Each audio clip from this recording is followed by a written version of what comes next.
Chapter 11:23. In the early morning of winter, the sun was not very hot. The distant mountains and wastelands were all grey. The 100,000 South pacifying army had already gathered. Banners fluttered in the wind, and the army looked solemn. The vast and mighty army seemed to have gathered into a vast ocean with no end in sight. What surprised Qin Yining and Pang Xiao the most was the gathering of nearly 1,000 able-bodied men near the city gate. They were holding hoes, shovels, door bolts, and other things. Everyone was carrying simple bags. When they saw the carriage leave the city gate, they immediately looked over with anticipation. Yun Yensai had been in front of the city gate for a long time. He quickly walked to the front of the carriage and said, "Wang Yi, these 961 men heard that Wang Yi was leading the South pacifying army into the capital 3 days ago. They specially rushed over and planned to join Wang Yi's army and head north together." Pang Xiao raised his eyebrows in surprise. He put down the curtain and patted Qin Yining's hand before getting off the carriage. Xie Yu, Xu Weiji, and the other strategists also got off the carriage and followed behind Pang Xiao. Pang Xiao cupped his hands and said in a deep voice, "Fellow villagers, the Taitan War is critical. This king is leading the army into the capital to rescue the emperor. There will definitely be a bloody battle with the Taitan. Swords have no eyes on the battlefield, and the cruelty is far beyond your imagination. You may very well lose your lives because of this. When the real battlefield arrives, this king cannot guarantee everyone's safety. Please go back." Wang Yi, a man who was over the age of 30, stood out and shouted, "We can only survive by eating the food Wang Yi bought. If it wasn't for Wang Yi, we would have died long ago. Now that the Tartans are bullying us, there is no reason for Wang Yi to lead people to fight while we can live peacefully at home." "Yes," another handsome young man in his early 20s said, "the country is in trouble and needs manpower. Although we are lowly citizens, we know what kind of situation the great Zhou dynasty will be in if it falls into the hands of the foreign races. We are willing to do whatever we can to help the Han people. Wang Yi, please grant my wish." After the two of them started, more than 900 people immediately chimed in. The roars of the crowd reverberated in front of the city gate. Even the South pacifying army led by Commander Feng in the distance were shocked. It was said that Pang Xiao used his own money to buy provisions to feed the people. There were also people who secretly mocked Pang Xiao for being stupid. But now, such a shocking scene proved that his efforts had paid off. The common people were simple and honest. Today they were willing to follow Pang Xiao. Perhaps they had the intention to join the army and eat the soldiers' pay. This was understandable, it was human nature. Whether it was because they knew how to repay kindness, or because of their patriotism, it was admirable. In the face of a national crisis, the rich and powerful didn't step forward. Instead, it was the ordinary people who stepped forward. It really made one sigh with emotion. Pang Xiao bowed and thanked him gratefully. After repeated inquiries, Pang Xiao confirmed that these people were indeed determined to join the army to save the emperor. Pang Xiao then discussed with Commander Feng and incorporated these untrained new soldiers who had never seen a battlefield into the South pacifying army. With 100,000 people heading to the capital, the army was vast and magnificent. But the most important thing was how to gather provisions after the disaster. After leaving the old capital, Pang Xiao returned to the carriage. There was a bit of melancholy between his brows. Qin Yining handed him a water bag. "Drink some hot water." Pang Xiao hurriedly took it and smiled. "How do you feel?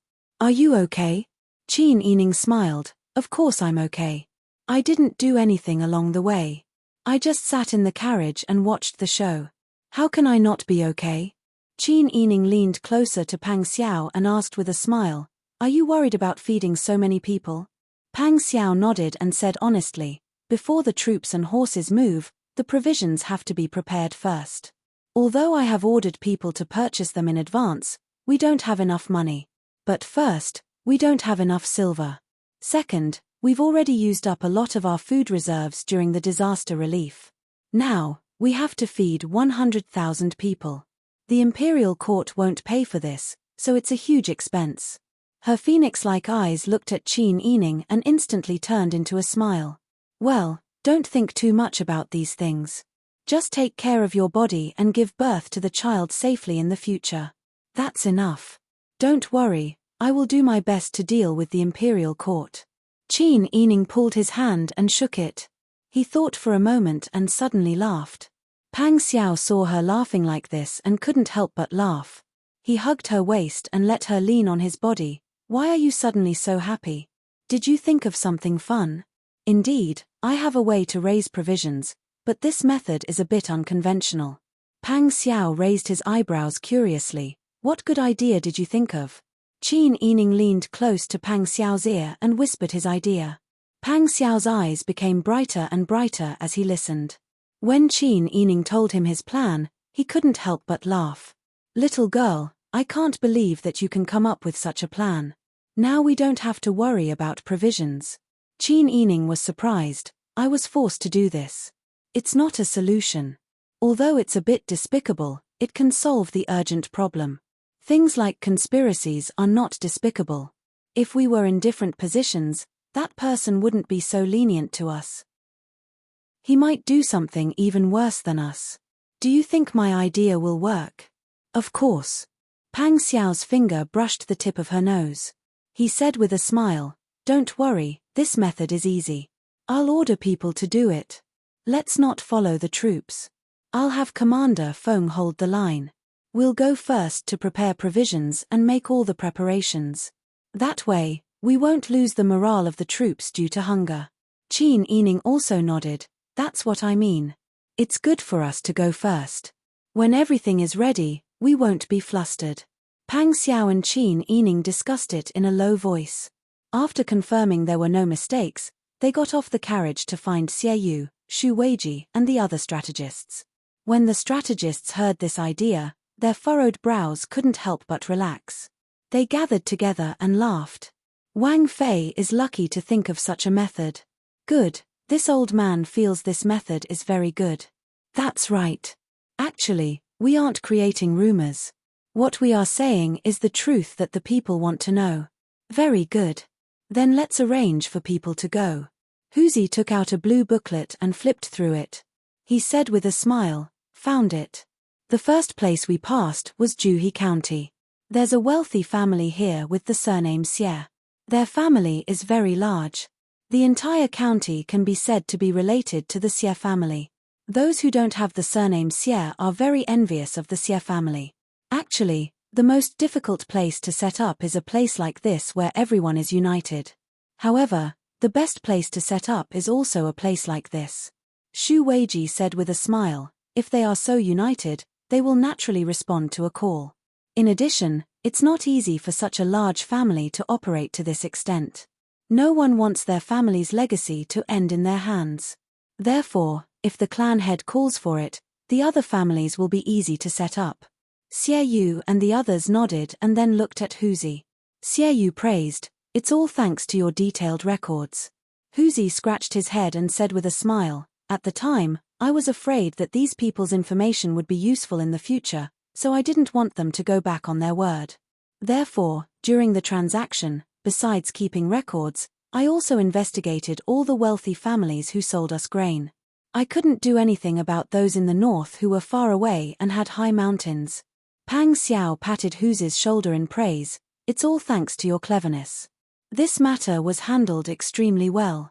After everyone agreed, Pang Xiao and Qin Yining left the South Pacifying Army with their men and headed straight for Juhe County.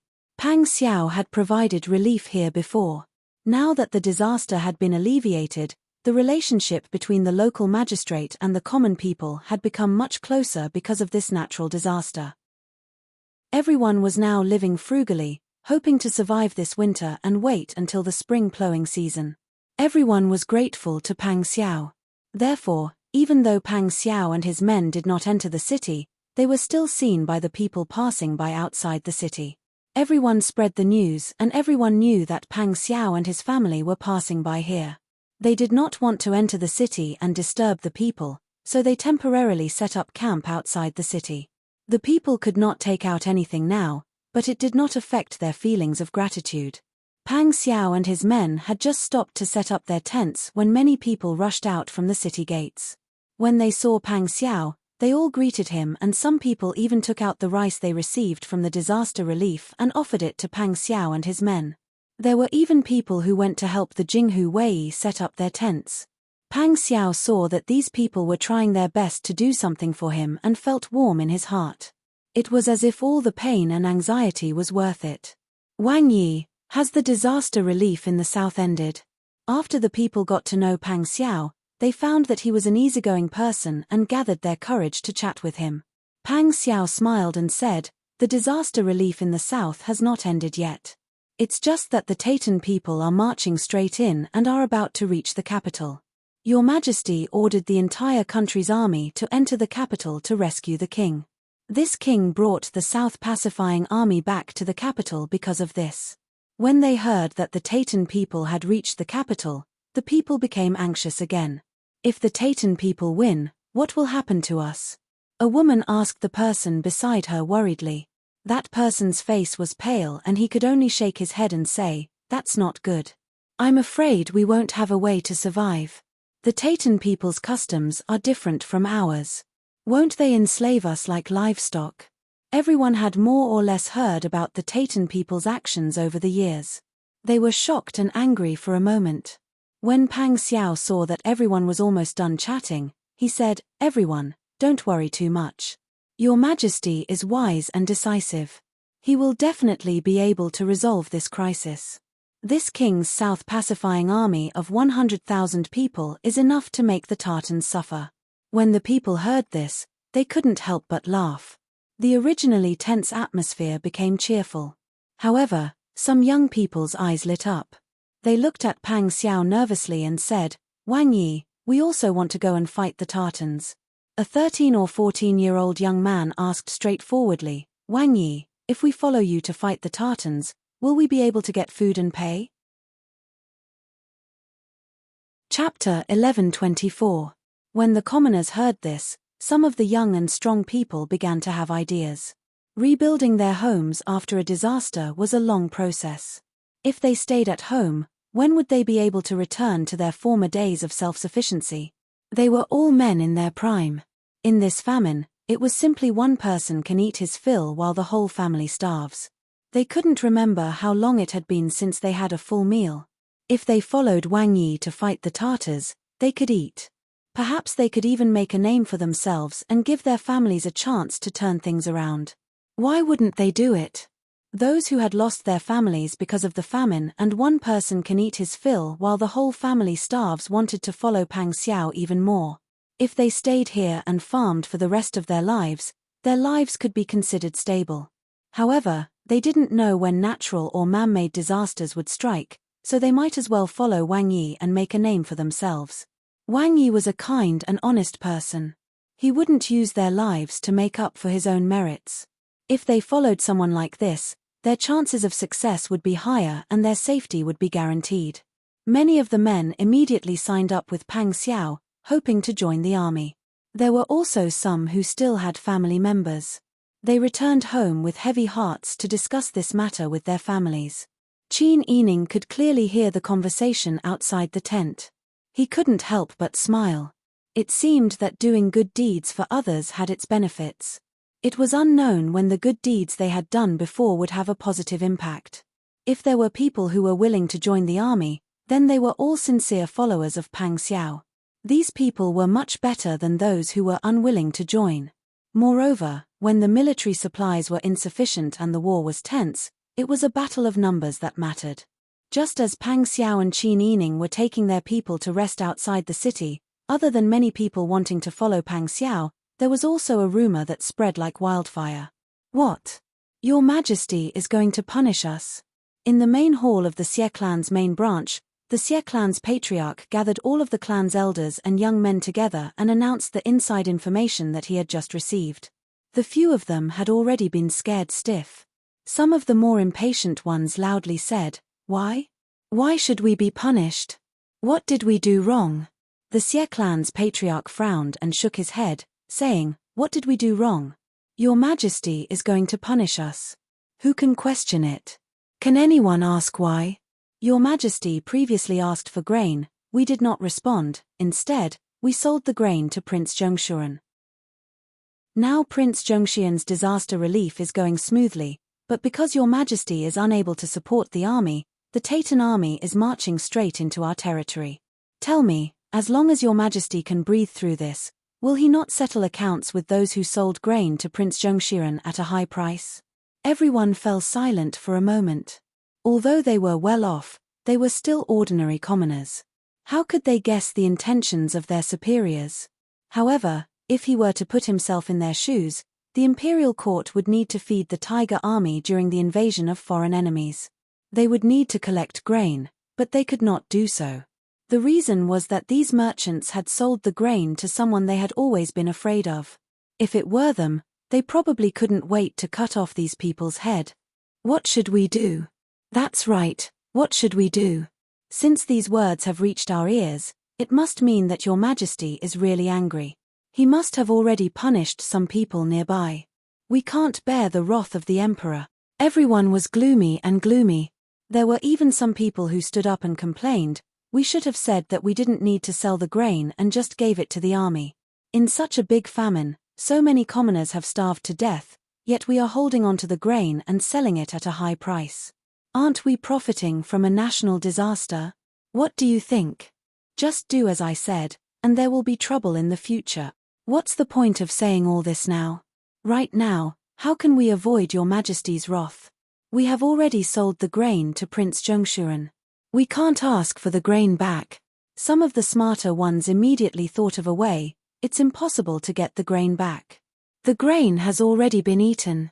However, we can return the money. Everyone's eyes lit up. Xie Leoi said, that's reasonable. If we didn't sell the grain and instead helped Prince Zhongxian relieve the disaster, we would be a benevolent and righteous family. No matter how angry your majesty is, he can't punish us like this. This money is hot, so we can't keep it. They had sold so much grain and earned a lot of money. Now that they were asked to take out the money, everyone was a little reluctant. However, when they thought about how their entire family could be destroyed under the emperor's wrath, the money was nothing. Thinking of this, everyone gathered together to discuss. In the end, they decided that Xie Leoi would personally take the grain and money to see Pang Xiao outside the city. At Pang Xiao's side, Huzi and the others who had gone to the city to spread the news in advance had already returned.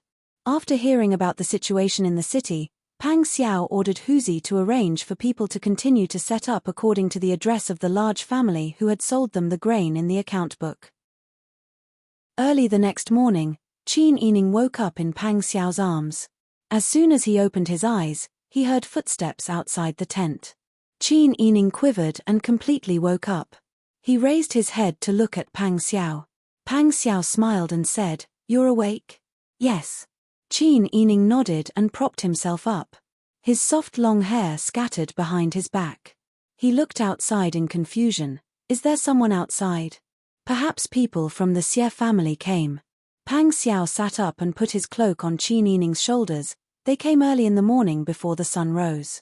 Then why don't you go out and meet them?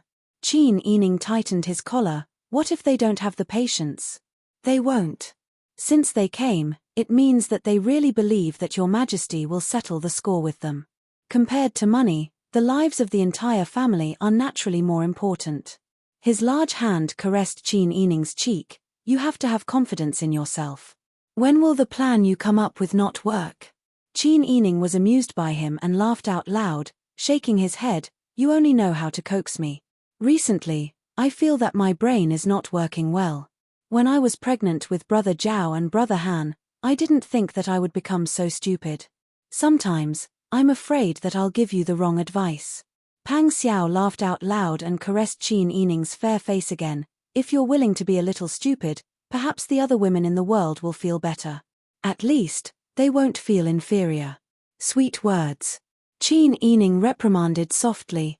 Pang Xiao smiled and went to call Bing Tang and Ji Yun to serve Qin Yining. He got up and went outside by himself. Old Master Xie came with food before the sun rose.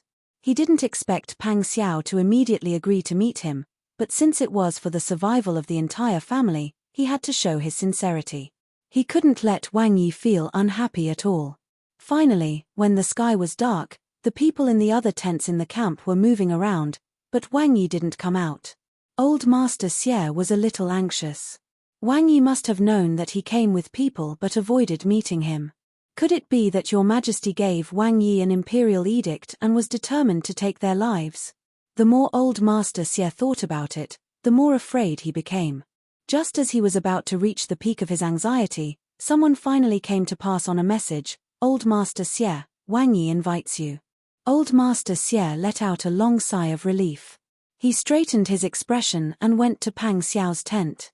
When he saw him, he wasn't as arrogant as last time when Pang Xiao came to buy food.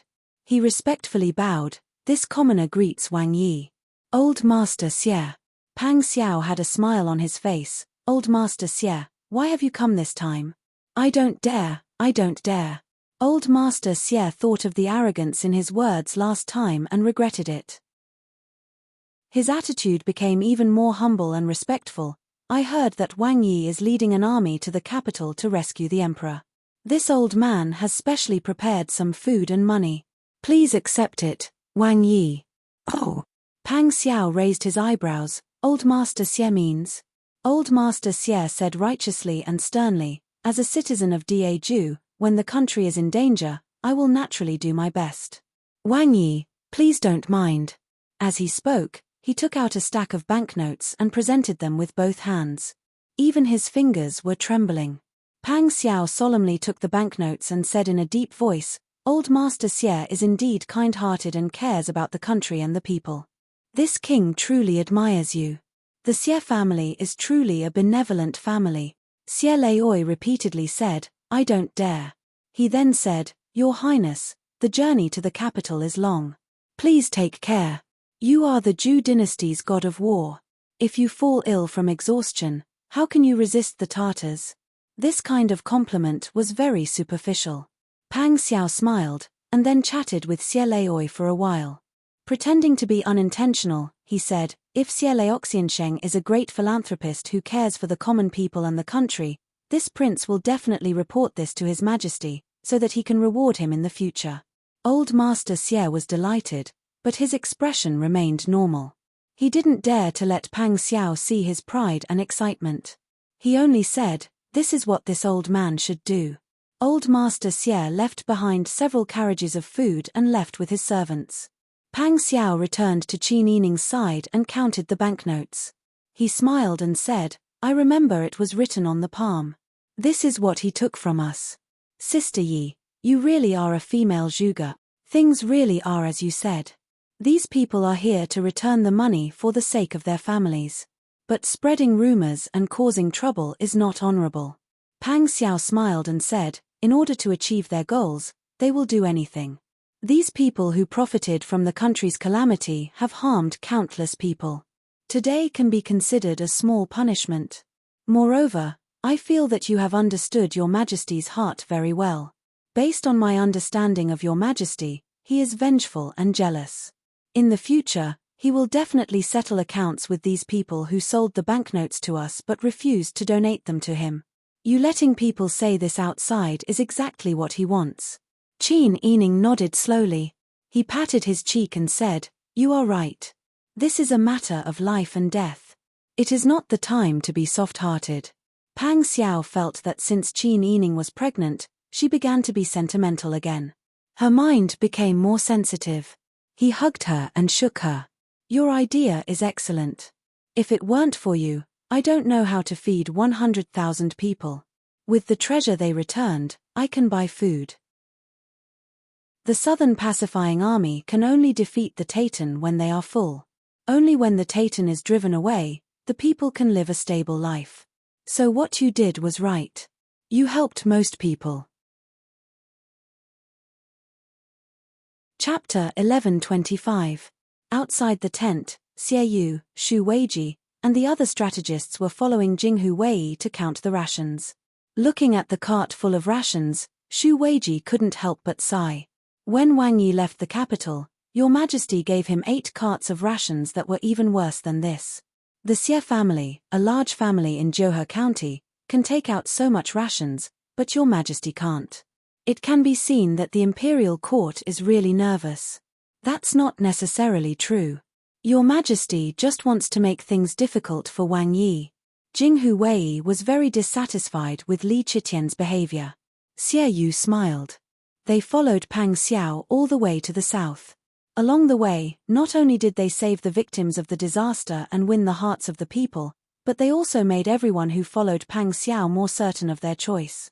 It was their fortune to be able to follow such a benevolent person. Your Majesty just ascended the throne. Although his thoughts are deep, his vision is limited. In addition, as the emperor, no one dares to say anything about his actions. There are also those flattering people egging him on from the side. No matter what Your Majesty does, there will be people following behind him to flatter him. Over time, Your Majesty will become like this. The imperial court has been suffering from natural and man-made disasters, but Your Majesty still insists on doing things his own way. He thinks that as long as he becomes the emperor, everything in the world will belong to him and he can do whatever he wants. This is something that can't be helped. If what they said was spread, it would be enough for the emperor to kill them several times. But people have emotions. They were full of dissatisfaction and couldn't care less about that. In any case, regardless of whether Wang Yi rebelled or not, the emperor was very afraid. He would frame Wang Yi for crimes even if he didn't have any. They were all Wang Yi's followers.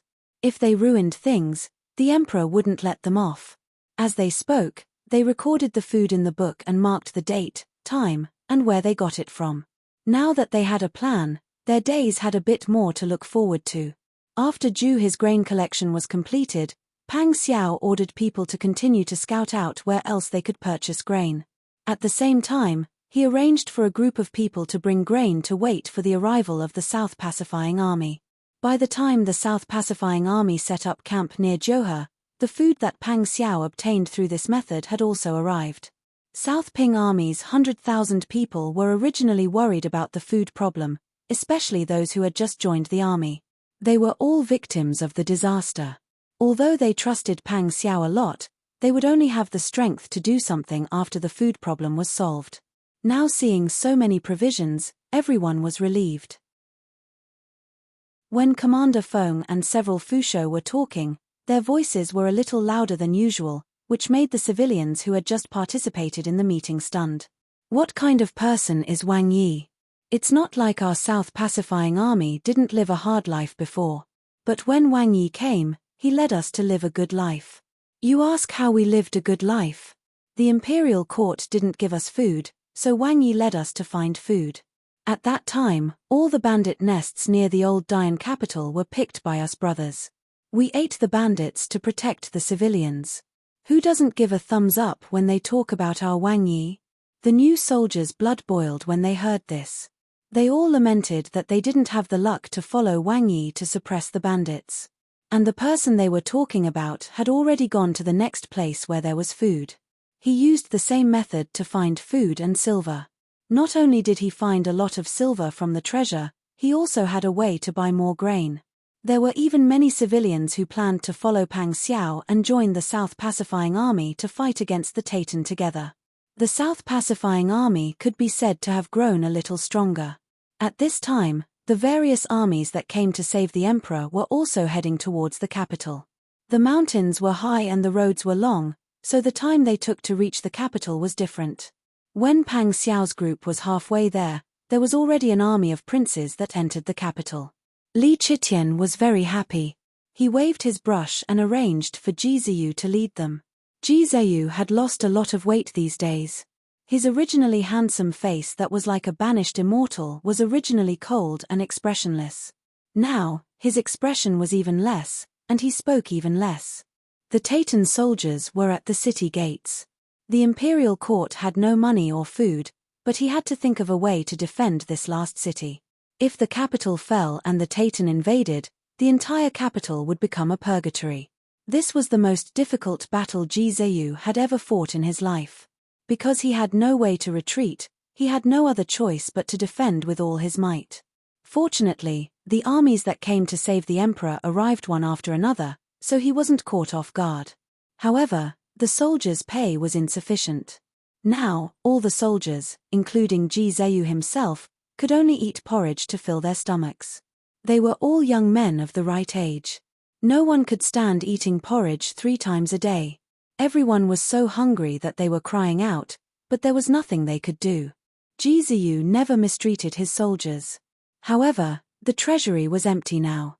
Your Majesty's internal treasury had been used to buy materials for the construction of the Imperial Mausoleum. The Imperial Court really couldn't take out any money to sell food, let alone pay the soldiers' pay. Jiziyu stood on the high city walls. The cold wind of early spring blew on his face like knives. The red cloak fluttered behind him like a fluttering flag. Jiziyu looked coldly at the pale morning light. In the distance, there were Titan tents set up on the plains. Those tents were connected to each other, forming a magnificent scene outside the capital. This feeling was like a knife to one's throat. It made one lose the ability to think and feel emotional. They became flustered and at a loss. Duke, Anyang's eldest princess is here. A guard walked closer and whispered. Jiziyu didn't turn his head and said, "This is a battlefield. Let the princess go back. This is not a place she should be." "How is this not a place I should be?" Li Helan's voice came from behind Jiziyu. Li Helan wore a silver fox fur coat and a red pomegranate skirt. When she walked, her skirt fluttered slightly, revealing the soft furred deerskin boots she wore. She personally carried a food box and said with a smile, "Consort Ma refused to accept my summons for many days. I missed him so much that I had to come uninvited." Around them, when the soldiers heard this, they all lowered their heads, pretending they didn't hear these explicit words. Jiziyu looked back expressionlessly and said in a low voice, "This is not a place you can play. Go back." Li Helan couldn't keep the smile on her face. She pursed her lips with a dark expression. Just as she was about to speak, Jiziyu's deputy general smiled and said, "Princess, please don't worry. It's our duke who is worried about the war situation and has no time to think so much. This place is indeed extremely dangerous. There are often stray arrows piercing from the side. Yesterday, there were even people who died on the city walls. The duke is also worried about you. The Tartars can see that we don't have enough food and are purposely fighting with us to make us use up what little food we have left. They may soon organize an attack to harass us. Swords have no eyes. If the duke is too busy and the princess is injured by stray arrows, how do you think the duke will deal with it? I hope the princess can understand." His words were reasonable, making Li Helan's heart feel a little better. In any case, ever since she met Jiziyu, she had never seen him smile or speak. Most of the time, he would be impatient with her. She was angry, but she also felt that Jiziyu's cold attitude towards her in public made her lose face. Therefore, she spoke with sarcasm. "I'm just afraid that you'll starve to death on the city walls. If anything happens to you, the common people will suffer. Do you think I'm willing to come here to feel the cold wind? Take it." She handed the food box to the front. Jiziyu still ignored her. He frowned and observed for a while, then suddenly turned and left. When he passed by Li Helan, he didn't even bother to look at her and said in a low voice, "Everyone, be on guard." As soon as he said this, it was obvious that the Titan was about to make a move again.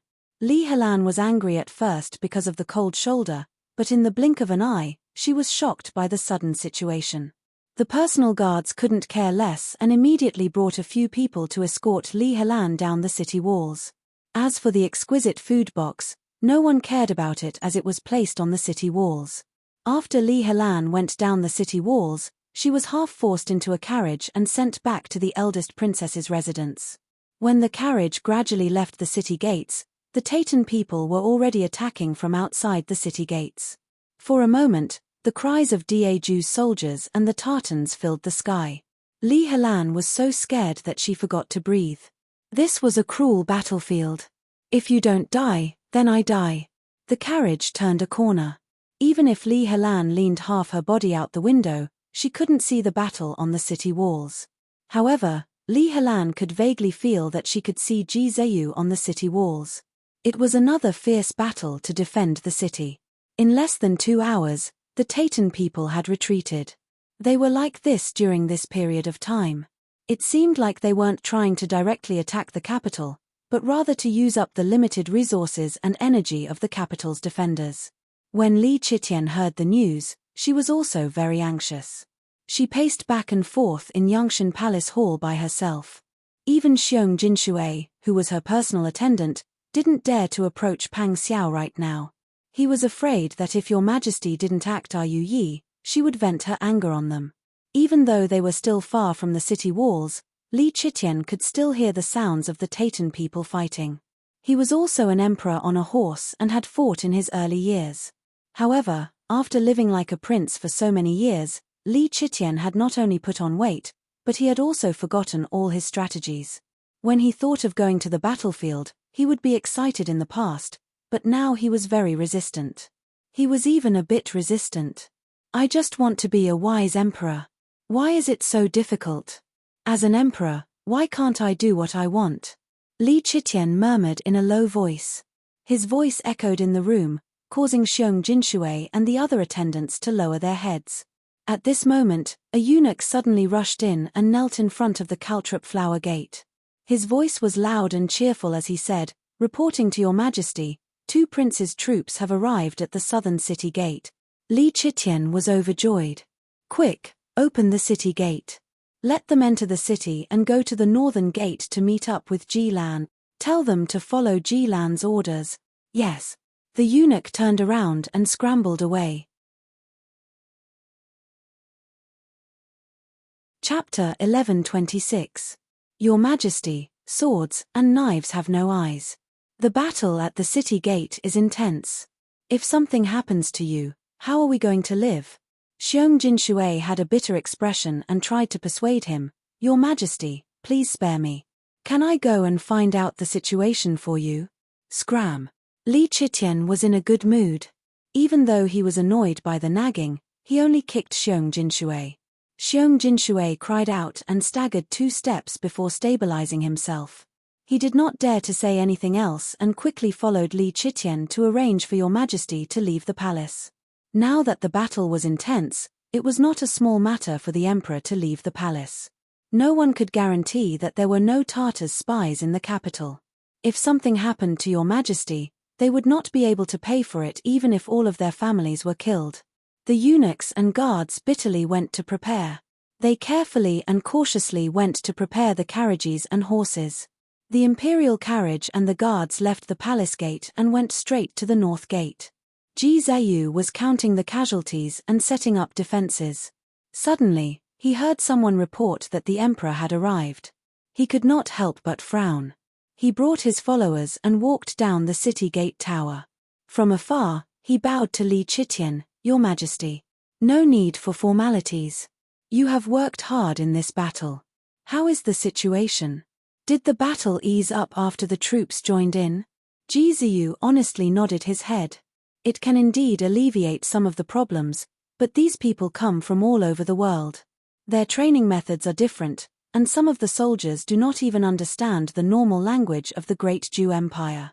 It is not easy to deploy them. Li Qitian nodded in understanding. Of course, there was nothing we could do about it. Luckily, we have more people. If the Taitans suddenly sent a large number of troops, we would not be flustered because of a lack of manpower. I also know that you are used to leading the Dragon Legion Corps. Unfortunately, the Dragon Legion Corps is trapped, and at least half of them are dead. I also know how you feel, but as the ruler of a country, you have to make a choice. Not everyone will be satisfied.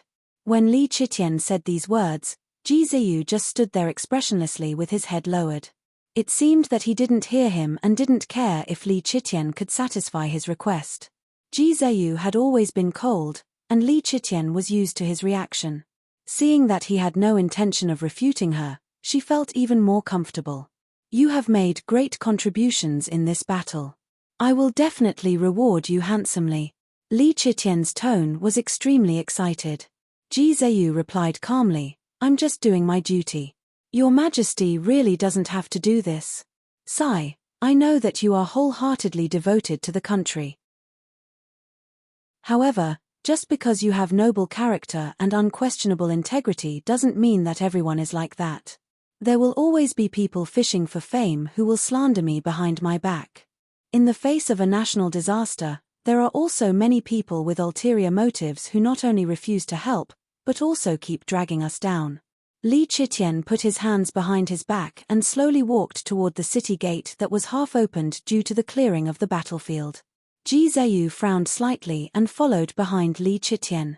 Li Chitian said in a low voice, "You have also seen what Pang Zhishi has done during this period of time.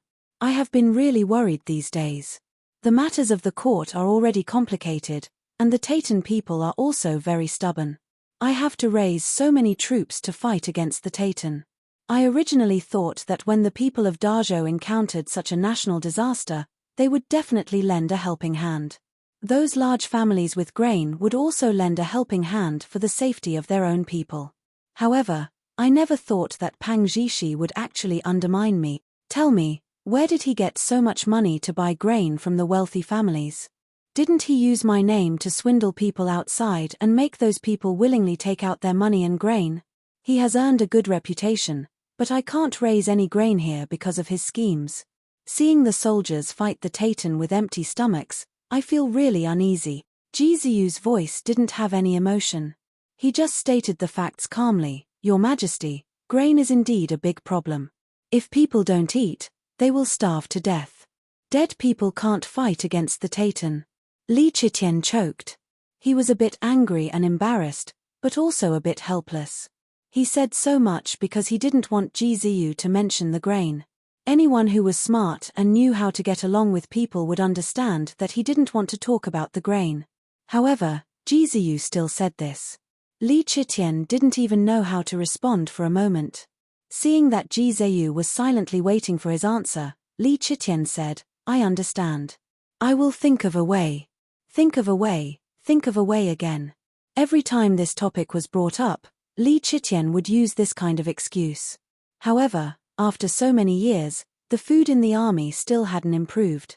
The reason why the soldiers were able to hold on was because he took the lead and charged at the front like a flag. Fortunately, he had some false reputation back then and had some prestige in the army. Otherwise, how long could they hold on? Moreover, Li Chitian's distortion of Pang Xiao's story made Ji Zheyu almost unable to suppress his anger. "Your Majesty arranged for Pang Xiao to go to the disaster area and didn't give him any grain. Pang Xiao thought of a way to get money to save the lives of the people. Shouldn't he be rewarded? Why did Pang Xiao have the ability to get money to buy grain? Why did it become Pang Xiao's fault for delaying the emperor's request for grain from the rich merchants?" In the past, Ji Zheyu had thought that Li Chitian was a wise ruler because they fought together and experienced the cruelty of the battlefield together. They also understood the value of life and knew how important it was to overthrow BG. Unfortunately, things had changed with the passage of time. Back then, they started an uprising to prevent the people from suffering. Now, Li Chitian had forgotten and became the main culprit who harmed the people. Ji Zheyu shook his head.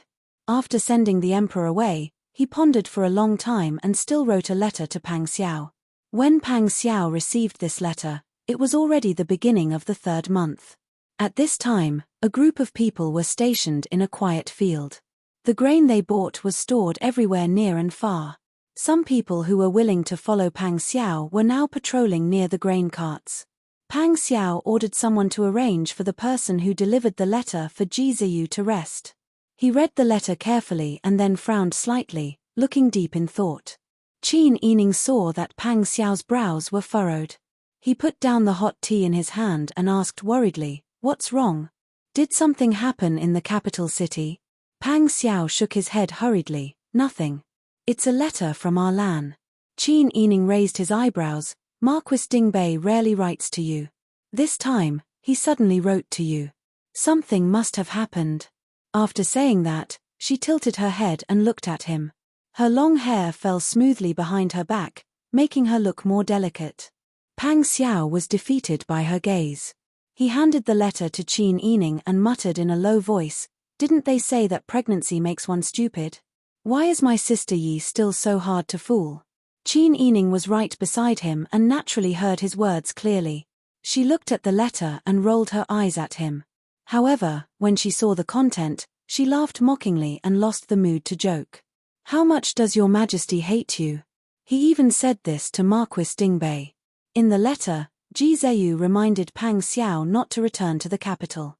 He was afraid that once he returned, Your Majesty would kill him regardless of everything. This was because the emperor's dissatisfaction and jealousy had reached an extremely serious level. He's not as talented as you and is unwilling to accept others. This kind of person has a good life. He can actually be the emperor for so many years. Pang Xiao was amused by Qin Yining's serious disdain for Li Qitian and laughed.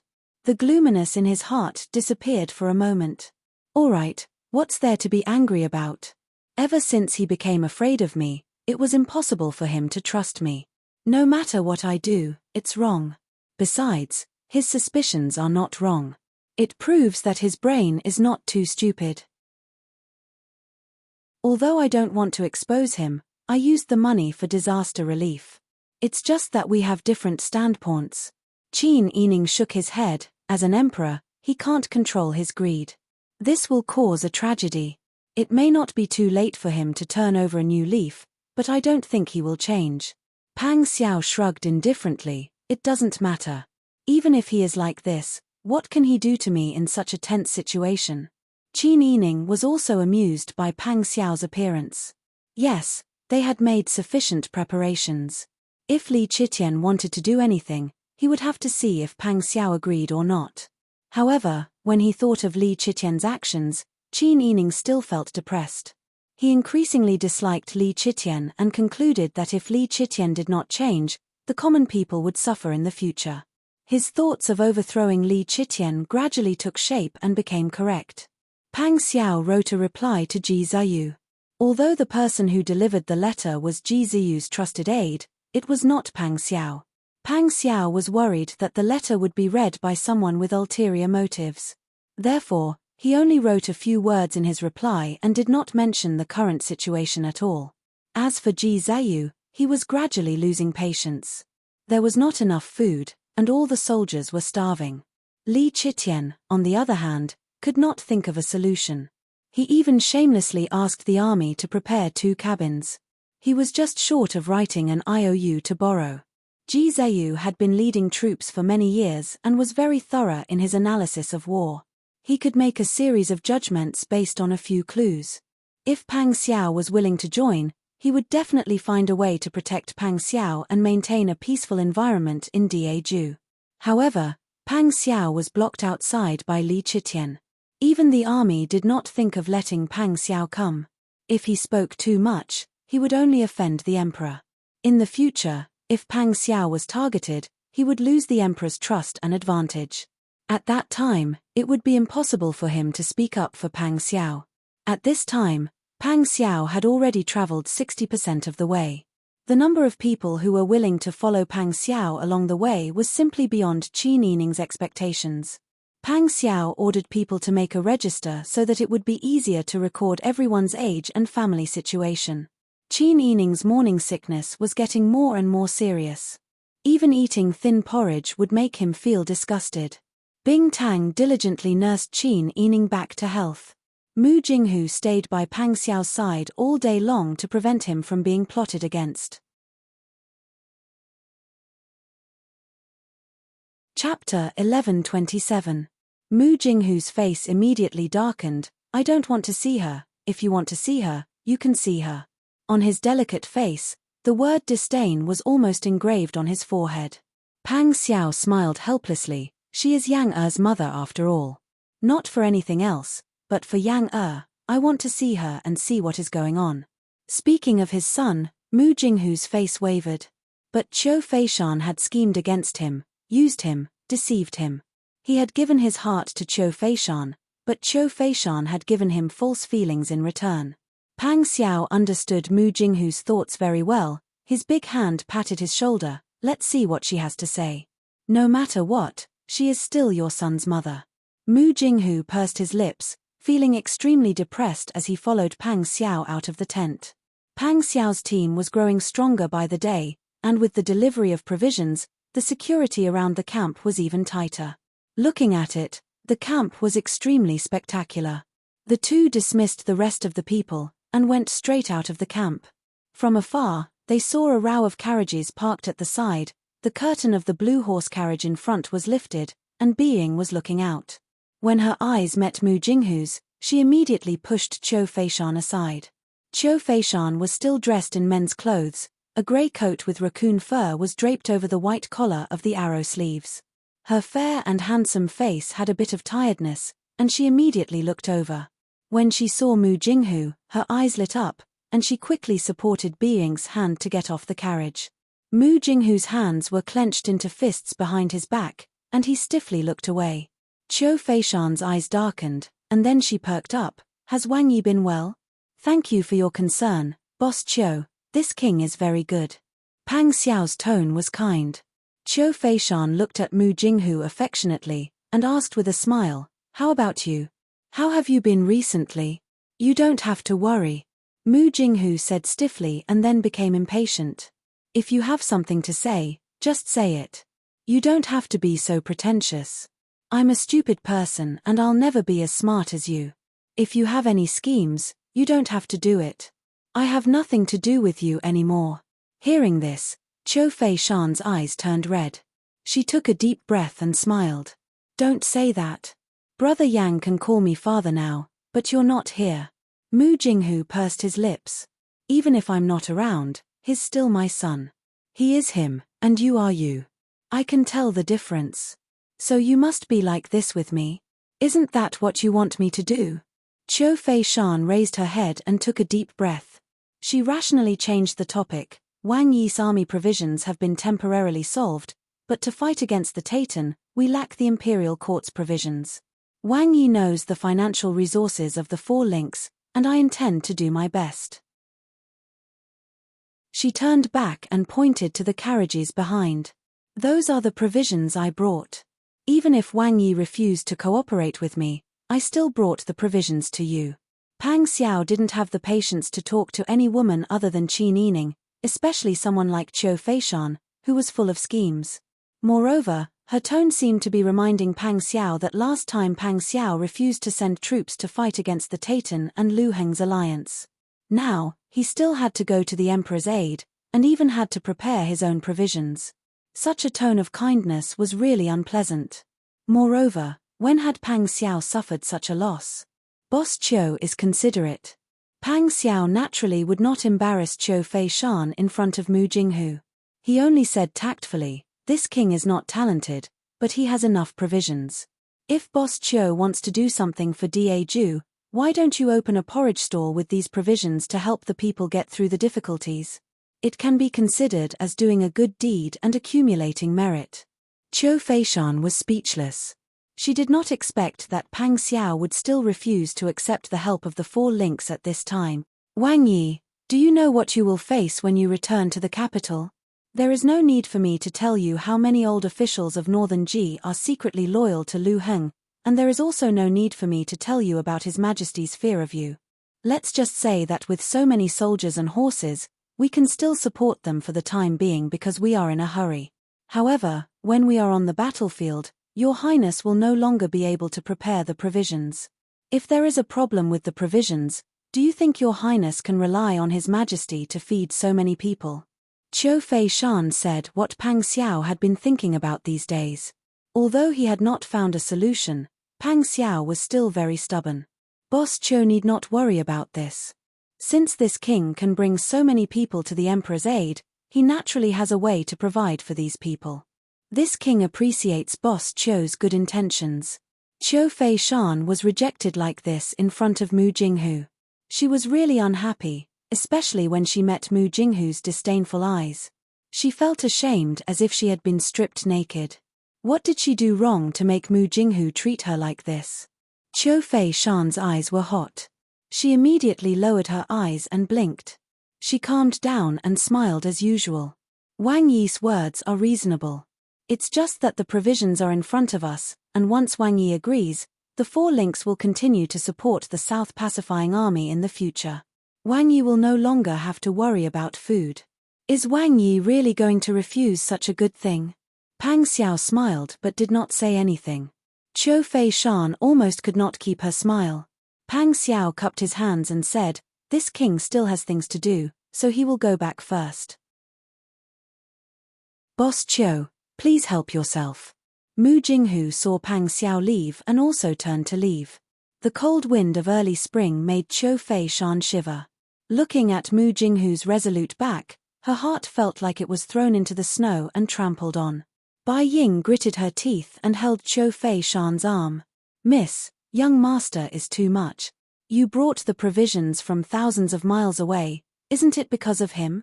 But he treated you like this." Qiu Fei Shan shook her head and pursed her lips. "I deceived and schemed first. I didn't expect him to have such a big reaction after knowing. You worked so hard to pretend to be sick and took so much medicine. Wasn't it all for young master's safety? If you didn't want to transfer him away from the center of the struggle and away from trouble, would you have to do this?" Bai Ying's face was red with anger. This servant has never seen such a stubborn person. Qiu Fei Shan turned back and walked to the side of the carriage.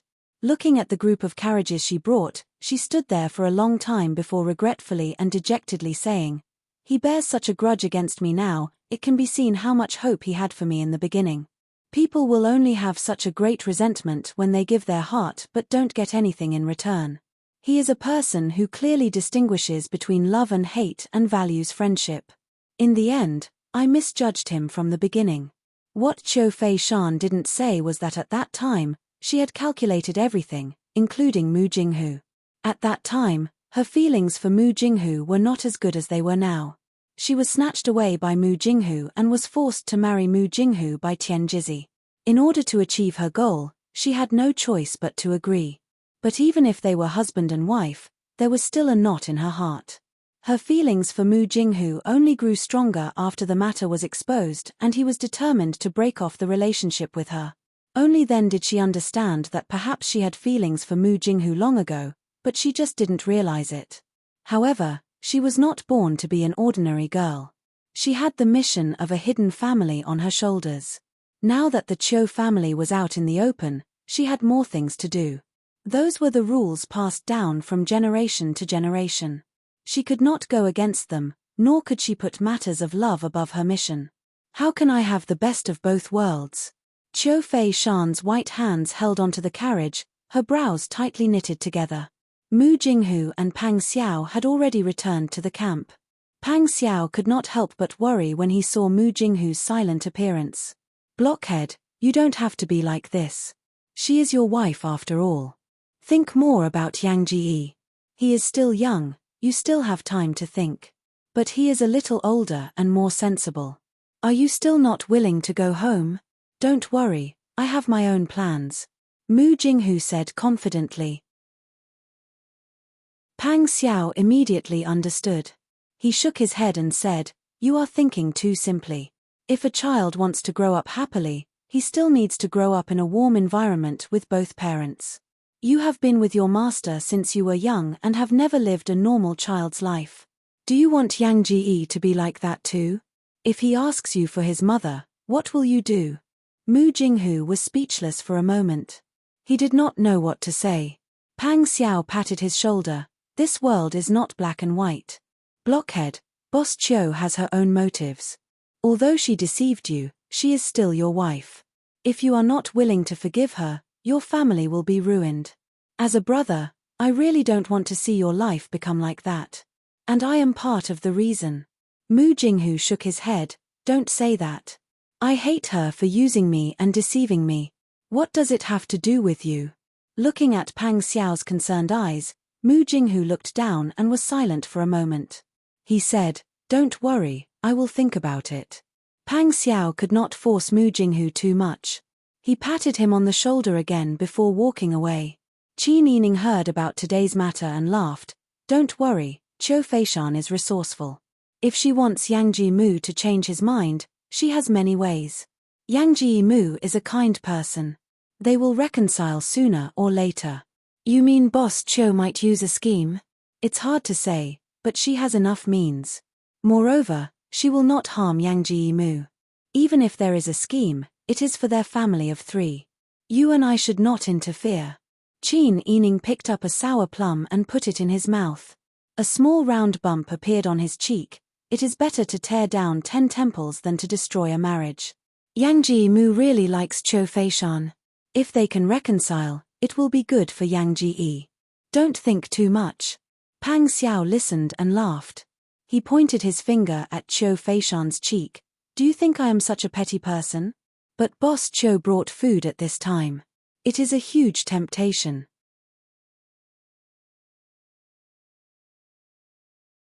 Chapter 11:28. Pang Xiao smiled and nodded, his big hand caressing her cheek. I've always known that you're an open-minded person. You won't fuss over small matters. I was worried that you'd hate Boss Qiu and don't want to interact with her anymore. It's fine if I don't interact with her, but I like Yang Ji very much, and Mu Gongzi has helped us a lot. Our relationship is so complicated, how can we completely cut off our relationship? As for being open-minded, I can't say that. I'm very petty, but I know what's most important right now. Pang Xiao couldn't help but laugh. I don't see how you're petty.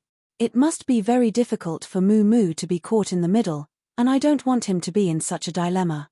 The next time I see Boss Qiu, I'll be more polite. The next time she comes, she might avoid Mu Gongzi. Qin Yining thought about Qiu Feishan's temperament and couldn't help but sigh again. She's a proud person, and Mu Gongzi has humiliated her twice in front of you. How can she bear it? I don't know how sad she'll be when she goes back, and when she comes to find you again, she'll have to wait until her heart is completely calm and she's past that hurdle. Pang Xiao raised his eyebrows, believing Qin Yining's words without a doubt. Mu Jinghu was a kind person, and he certainly hoped that his friend could be happy. It seemed that he had to think more for Mu Jinghu in the future, and leave some face for Qiu Feishan when he sees her again.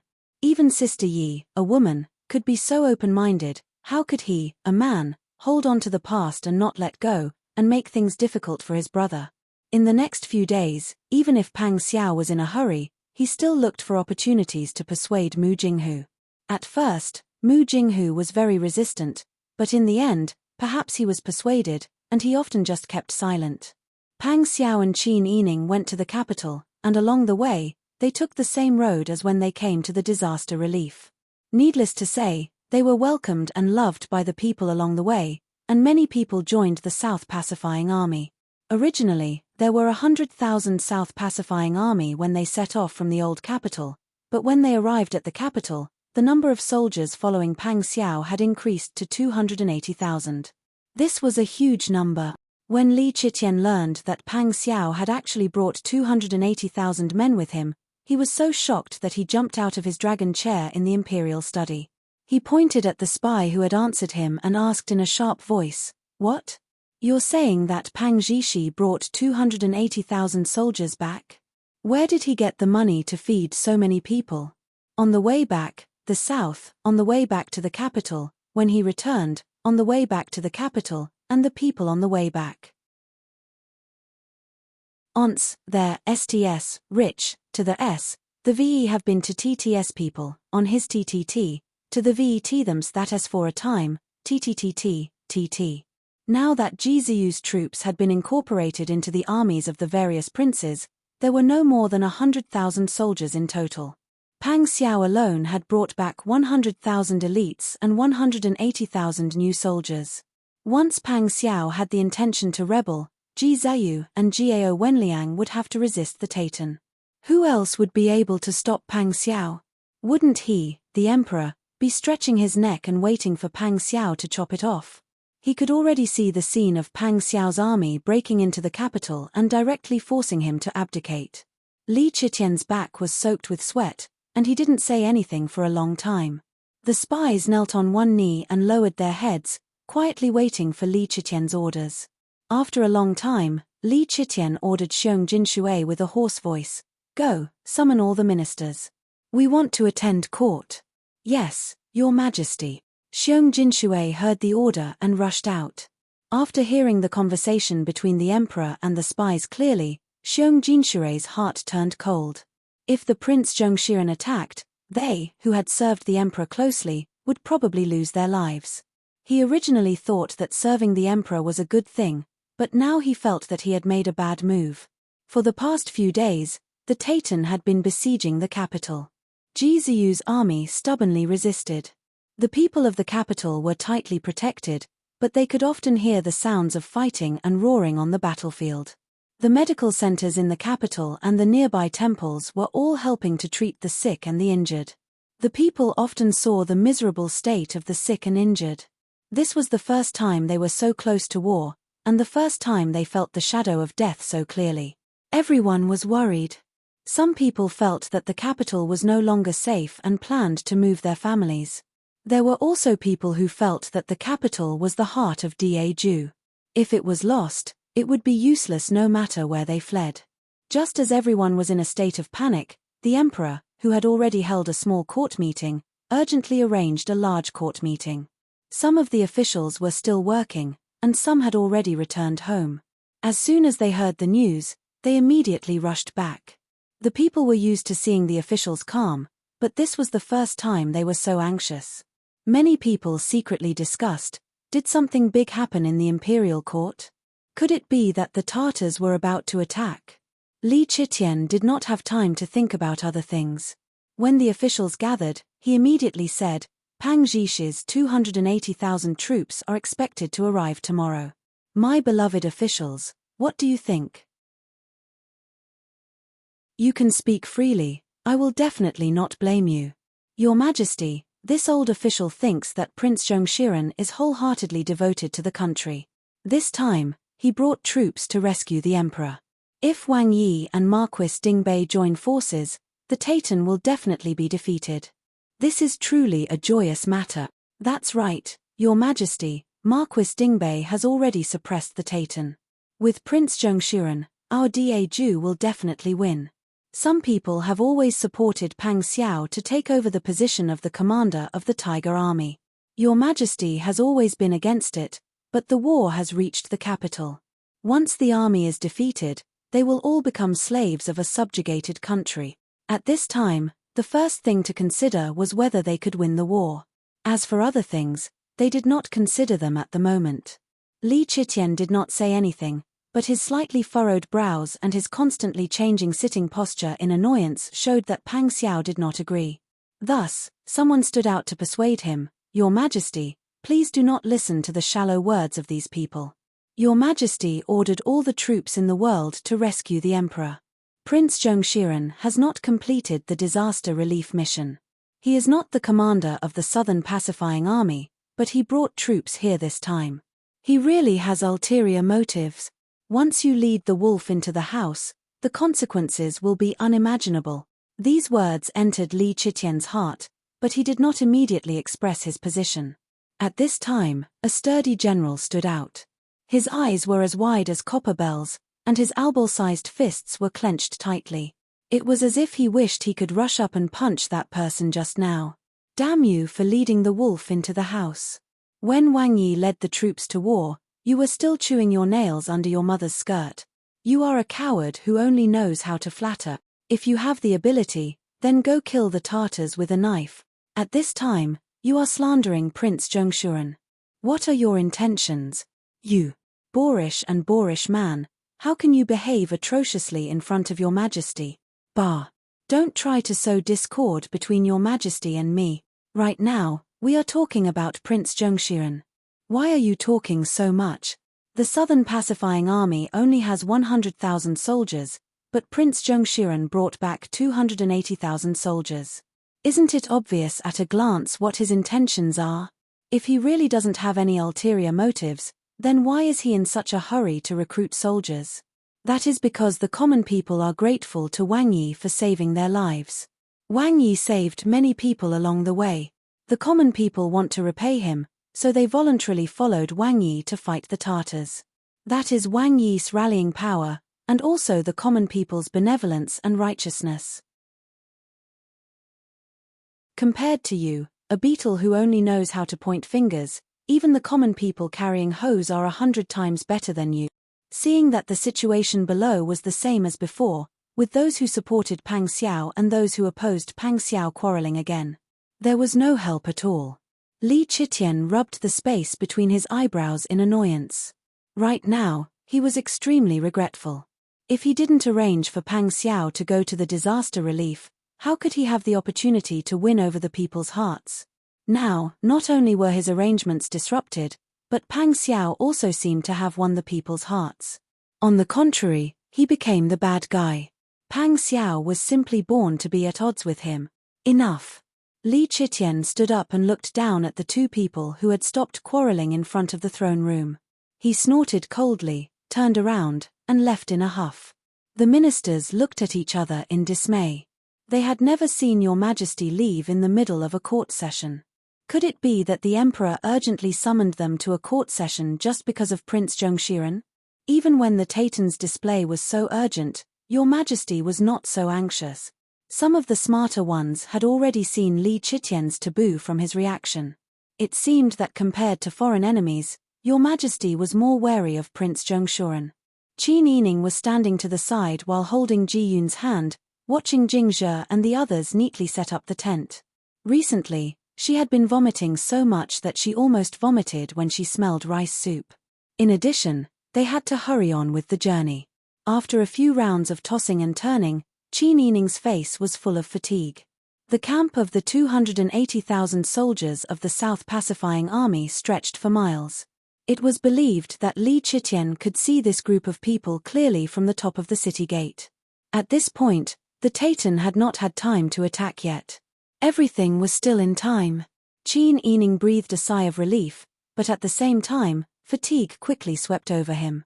He almost dozed off while holding Ji Yun's hand. Pang Xiao brought people to inspect the camp closely.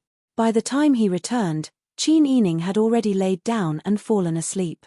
Bing Tang sat quietly to the side. When he saw Pang Xiao lift the curtain and bow, he quickly stood up and bowed. Pang Xiao waved his hand. He first looked at Qin Yining's sleeping appearance, then gestured to Bing Tang to go outside to talk.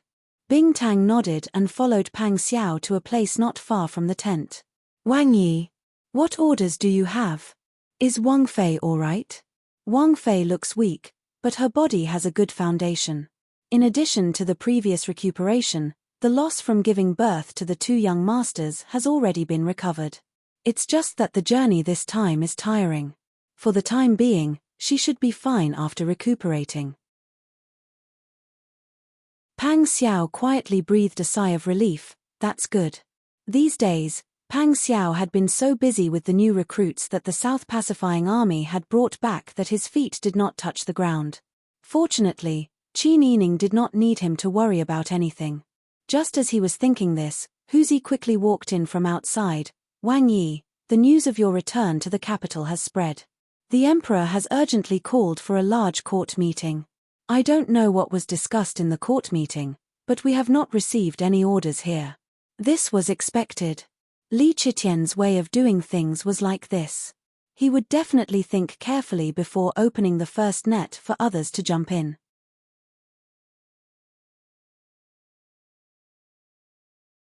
Chapter 1129. Pang Xiao chuckled, of course we have to wait. If this king acts rashly, I'm afraid some people will be scared to death. We don't know what he will do. Moreover, since we are going to the capital to rescue the king, we naturally have to listen to Your Majesty's orders. There are so many pairs of eyes watching us. Naturally, we have to be more cautious than before. Huzi puffed up his cheeks and said gloomily, the Tartars are right in front of us, but we can't rush up and cut them. It's simply too depressing. I haven't fought a battle to my heart's content in a long time. Pang Xiao laughed loudly and patted Huzi's shoulder. What's the hurry? The Tartars are right in front of us. Are you afraid that there won't be a battle to fight? Not to mention Huzi, even he, who had lived a peaceful life for a long time, would be itchy to fight. The Tatan had killed their way from the northern border to the capital. How many big cities had they occupied in Daeju? How many people had they slaughtered? Owing such a debt of blood, as long as it was a person with courage in Daeju, they would not be able to tolerate it. However, Li Chitian didn't have a decree at the moment, and they were under the eyes of the world. He had brought 280,000 soldiers to rescue the king, so he would be watched by people with ulterior motives. If he made even half a step wrong, he would definitely be caught red-handed.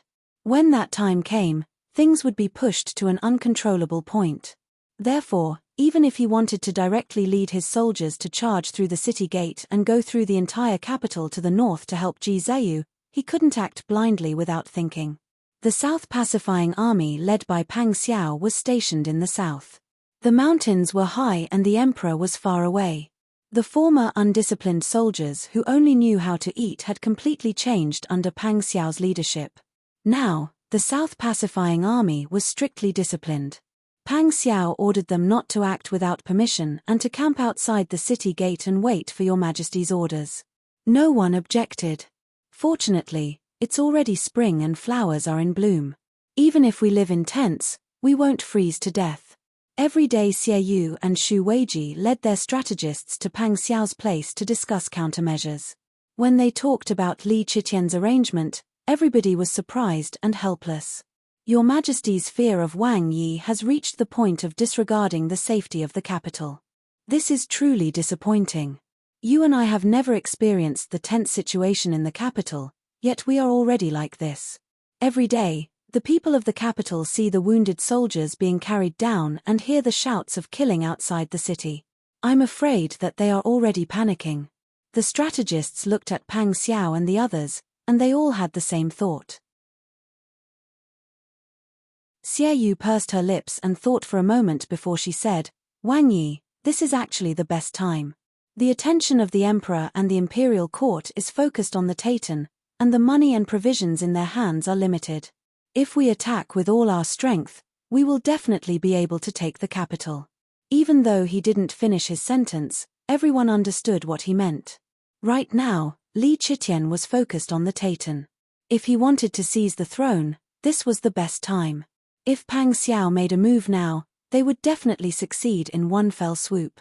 Pang Xiao only smiled when he heard this. I am a citizen of Daju. No matter what, I cannot let the people of Daju be ruled by an outsider. That will definitely make the people slaves. Even if we can take the capital now, what about in the future? Will there be people who hate me because of this? Will there be people who are not willing to follow me and continue to resist the Taitan? Now is not the time to think about these things. Working together to drive the Taitan out of Daju's land is the most important thing. As for other things, we will think about them after everything is peaceful and the people are safe. I cannot build my great cause on the sacrifice of the people. The strategists who had supported Xie Yu's words just now all nodded when they heard this. Wang Yi was a benevolent and righteous person.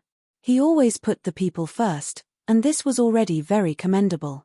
If they could follow such a wise leader, they would be blessed in the future. Xie Yu and Xu Weiji looked at each other and smiled. Others might not know, but Xu Weiji understood Xie Yu too well. The reason why he said this in front of the strategists was to give Wang Yi a chance to explain his situation. He wanted them to understand Wang Yi's painstaking efforts and the reason why Wang Yi did not choose to directly attack the capital. The reason why Wang Yi made this choice was probably because he considered the people's point of view. However, for bystanders like them, Wang Yi's choice was the one that would bring him the most benefits. As strategists, they naturally had to do their best to think of Wang Yi.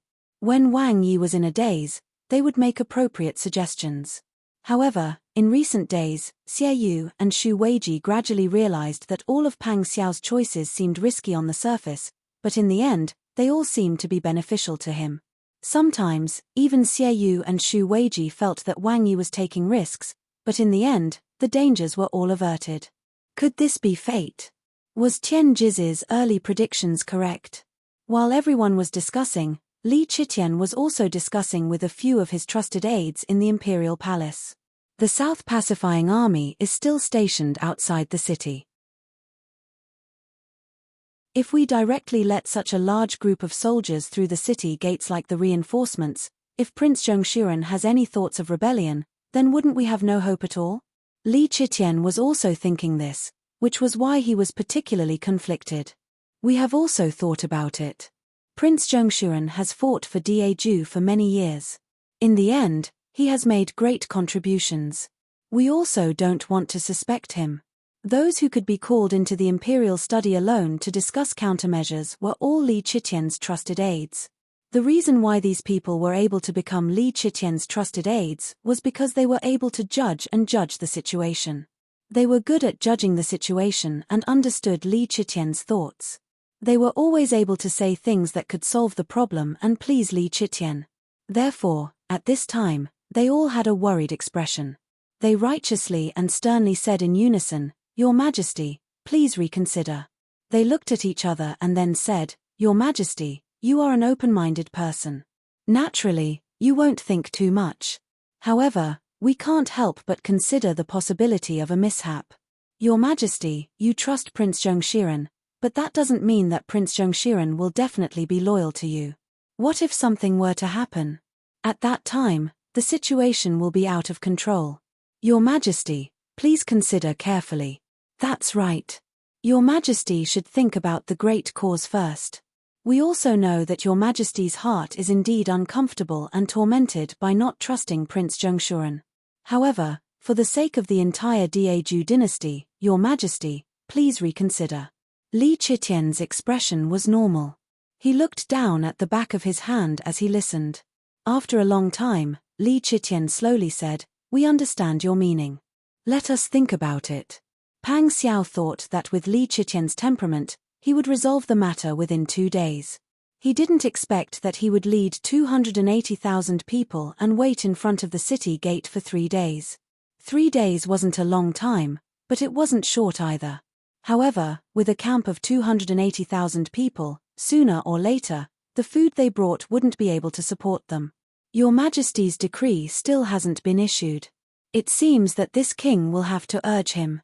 Pang Xiao frowned as he pondered. I don't know what Your Majesty is thinking. When the situation is critical, you have reinforcements, but you don't slow down. You don't give us a decree, and you don't give us any pay or provisions. You just let us wait here. What is the meaning of this? Huzi was already filled with anger. However, without Your Majesty's decree, Wang Yi ordered them to stay where they were and not enter the city. They were also not to contact Ji Ziyu in private. Pang Xiao didn't want to give others a reason to suspect Ji Ziyu. He didn't want others to see them and think that they were secretly communicating with each other to plot against Your Majesty. However, no one understood Ji Ziyu's current predicament better than anyone else. The various armies that came to rescue Your Majesty all had their own commanders and their own thoughts. Not everyone who came to rescue the king was wholeheartedly loyal to Your Majesty. Most of them had their own motives. It wouldn't be a big deal if they were just complicated people. More importantly, they didn't have enough food and provisions. When soldiers went to war, they didn't even have enough food to eat. The resentment in the soldiers' hearts would only accumulate and deepen. Faced with the pressure of the Taytan army on the battlefield, if they retreated, the people in the capital would be the ones to fall. Under such pressure, how would Ji Ziyu deal with it? He needed reinforcements and provisions, but Your Majesty didn't agree to any of them. These days, it wasn't just the people from the South Pacifying Army who were suspicious. Even the Tiger Army guarding the North Gate felt the same. The wounded soldiers on the battlefield had to be carried back to the city to recuperate. Their situation would more or less affect the mood of the people in the city. However, after being suppressed for a long time, Your Majesty didn't want to do anything. Even the people were complaining now. Pang Xiao smiled placatingly. Your Majesty wants to make a decision. In his eyes, this is related to his fate. It will be very difficult for him to make a decision. We don't need to be too anxious. The decree will be given in these 2 days. If this dragged on, the people in the capital would probably make a ruckus before Pang Xiao could bring people into the city. Just as Pang Xiao said, the emperor's decree was sent to the South Pacifying Army camp the next day. Xiong Jinshui had a bitter expression on his face. His iron-gray sunflower gown was suddenly blown up by a biting cold spring breeze. He was already covered in cold sweat, and at this moment, he suddenly shivered. Not long after, Pang Xiao was seen leading a few high-ranking military officers. They rode their horses and arrived from the military camp that stretched as far as the eye could see. When they got close, Pang Xiao flipped over and jumped, smiling. Eunuch Xiong. Does Your Majesty have any orders? Yes. Commander Feng asked loudly with a rough voice, Is Your Majesty going to order us to fight the Tartars? Xiong Jinshui swallowed hard and opened the imperial decree. Prince Zhongshuren, receive the decree. Yes, Your Majesty. Pang Xiao led everyone to kneel down. By the will of heaven, the emperor decrees, Prince Zhongshiren is ordered to lead the South Pacifying Army to take a detour around the capital and go through Jiashao Valley. They will outflank the Taitan from the rear and attack the Taitan from the front and back with the Tiger Army. The emperor decrees. Xiong Jinshui was an eunuch. His slightly sharp voice spread in the wind. Everyone who heard it was stunned. Before Pang Xiao could speak, Commander Feng jumped 3 feet high. What? The capital is right in front of us. Once the city gate is opened, we can directly rush over and fight the Tartars to the death. Why do we have to take a detour? That's right. We rushed back from afar to solve the siege of the capital. Now, we are here. After giving us the cold shoulder for so many days, now the city gate doesn't allow us to enter and wants us to take a detour. What outflank from the rear? What if the Tartars have already entered the capital by the time we take a detour from Jiashao Valley? Huzi also roared angrily.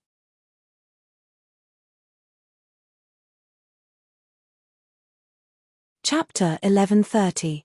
Xiong Jinshui couldn't help but look nervously at Pang Xiao.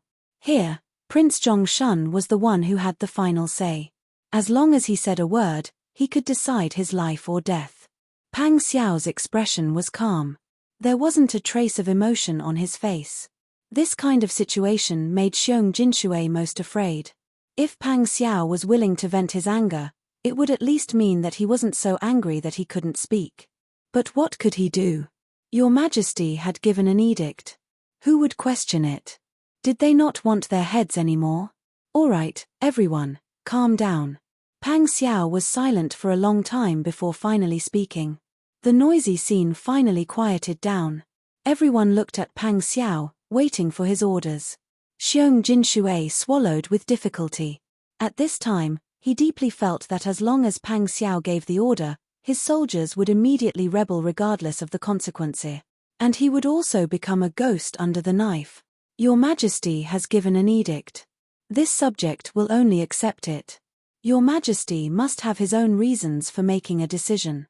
How can this subject question it? Everyone, don't say anything more. Pang Xiao reprimanded in a low voice. Then he accepted the edict with both hands and kowtowed in thanks. Xiong Jinshui let out a long sigh of relief. He felt a great sense of relief as if he had just survived a disaster. He hurriedly bowed and walked out as if there was a hungry wolf chasing after him. Xie Yu and Shu Weiji stood on either side of Pang Xiao. Seeing Xiong Jinshui leave, they couldn't help but sigh with worry. When eunuch Xiong returns, he might exaggerate what happened here. At that time, I don't know how the emperor will misunderstand and how he will treat Wang Yi. Let him be. Pang Xiao held the imperial edict in his hand. His fingertips were white from gripping it so hard. In any case, we have already come this far. Even if I don't do anything, I will still be suspected of having bad intentions. Wang Yi, for the Son of Heaven to make such a decision, he really doesn't care about the comfort of Daeju. Right now, the most important thing is that the Taitan are about to break into the capital. We should lead the army into the city gate and go straight through the capital to the north of the city to rendezvous with Marquis Dingbei. The most important thing is to discuss how to repel the Tartars, Shu Weiji said with a frown. This king also knows that this is what he should do, but perhaps the emperor is waiting for me to disobey the emperor again. Everyone fell silent upon hearing this. If he disobeyed the imperial edict this time, it would be different from before. In the past, he had resisted the imperial edict to save his wife and had not harmed anyone else's interests. He had simply refused to comply with the imperial edict and return to the capital. But now, if he defied the imperial edict and directly led the army into the capital, it would look like he was trying to force the emperor to abdicate and usurp the throne. The history books would condemn him in speech and in writing. It would be inevitable that he and all of his followers would have a stain on their names. Pang Xiao absolutely could not allow himself to have such a stain on his name. Fortunately, Ji Zheyu was a godlike strategist. Pang Xiao was quite clear about his ability. Right now, he could still hold on for a while, enough for him to quickly march around Jiashao Valley. While Pang Xiao was discussing with his strategists, the news of Your Majesty's imperial edict had gradually spread among the army. When they heard that Your Majesty had actually made them wait for so many days, but in the end, he gave the order to take a detour, everyone was very puzzled. Some of the more straightforward ones had already begun to sigh with emotion. Isn't it because he's afraid of our Wang Yi? Wang Yi brought us into the capital to kill the Tartars, but Your Majesty is so narrow-minded, guarding against us as if we were thieves. It's really chilling. Enough, this is not something we can say. Some of the more cautious ones came out to stop them and changed the topic. What did Wang Yi say? Are we really going to take a detour to Jiashao Valley? If the ruler wants the subject to die, the subject has no choice but to die. What can Wang Yi do? Everyone was silent for a moment. Some people couldn't help but think that if Wang Yi was willing to lead them into the capital, it would be great. This kind of conversation was happening in every corner of the Southern Ping Army's camp. Qin Yining reclined on the wooden couch in the tent, hugging the quilt as she stared at the door in a daze. Li Chitian had given such an imperial edict. He really did not trust Pang Xiao at all. If Pang Xiao really wanted to take a detour to Jiashao Valley, he probably wouldn't bring her along. Rationally, Qin Yining knew that as a woman, she wouldn't be of any help to Pang Xiao if she went to the front line. She might even become Pang Xiao's burden and weakness. However, emotionally, she was already used to being with Pang Xiao. Now that they were going to be separated again, she really didn't want to. When Pang Xiao came back, he saw Ji Yun and Bing Tang quietly doing needlework at the door. Qin Yining was wrapped in a quilt and lying on her side. He thought that Qin Yining was asleep and immediately made a shushing gesture. He excused Bing Tang and Ji Yun from bowing and tiptoed to the side of the wooden bed. Qin Yining heard the footsteps and immediately looked over. Did I wake you up? Pang Xiao smiled and sat down. Qin Yining shook her head. No, I wasn't asleep. I was just thinking about something. She flipped over and sat up. She casually combed her messy long hair. When do you plan to leave for Jiashao Valley? The imperial edict has already been issued. I can only leave tomorrow morning to report. Otherwise, people will misunderstand that I intend to rebel against the imperial edict. Qin Yining nodded and said worriedly, time is tight. Right now, we are bringing so many people. Food is also a problem. Can you handle it? Pang Xiao pinched her face with his large hand. Don't worry, I can handle it. The only thing I am worried about is you. Sister Yi, I can't bring you to the front line. If it was in the past, I would have brought you with me wherever I went. Only when you are in front of me can I feel at ease. But this time we will have to fight a bloody battle with the Tartars. I am afraid I won't be able to protect you. I know. Qin Yining smiled. I am not stupid. I am 4 months pregnant now. What can I do to help if I follow you to the battlefield? On the contrary, it will be inconvenient for me to recuperate. I am also afraid that it will affect my child. Pang Xiao sighed in relief. Seeing that she was so open-minded and chose the most reasonable path without his persuasion, he really liked and admired her. But he really couldn't bear to part with Qin Yining. Sister Yi, where do you plan to go? Qin Yining thought for a moment and said, I want to go to Golden Port. Lord Chen there is an upright person. We have lived there for a while, and he can get along well with the people there. Moreover, it is near the sea. If there is anything, we will be able to deal with it. In addition, it is also the hub to the south. We must pass through the place to transfer the provisions. If you want to bring the troops to outflank the Taytan, the provisions will have to follow. You just need to go and let me take care of the provisions. Pang Xiao looked at Qin Yining in surprise. You will take care of the provisions and military? You think I can't? Qin Yining raised her eyebrows and tilted her head to look at him. The way her watery eyes and long eyelashes fluttered really made people's hearts itch. Pang Xiao couldn't help but hug her and said with a smile, I naturally trust your ability. I am worried about your health. Originally, I wanted to let Mr. Xie stay and take care of the provisions and military for me. Since that is the case, why don't I leave this to you and let Mr. Xie stay to assist you? You can also discuss with each other. If you encounter a problem, you won't have to worry about it alone. Qin Yining said with a smile, "That is naturally good. Mr. Xie is resourceful and meticulous. Thinking about it, I won't be too tired. I can find a place in Golden Port to wait for the berth." "Yes." Pang Xiao looked at Qin Yining.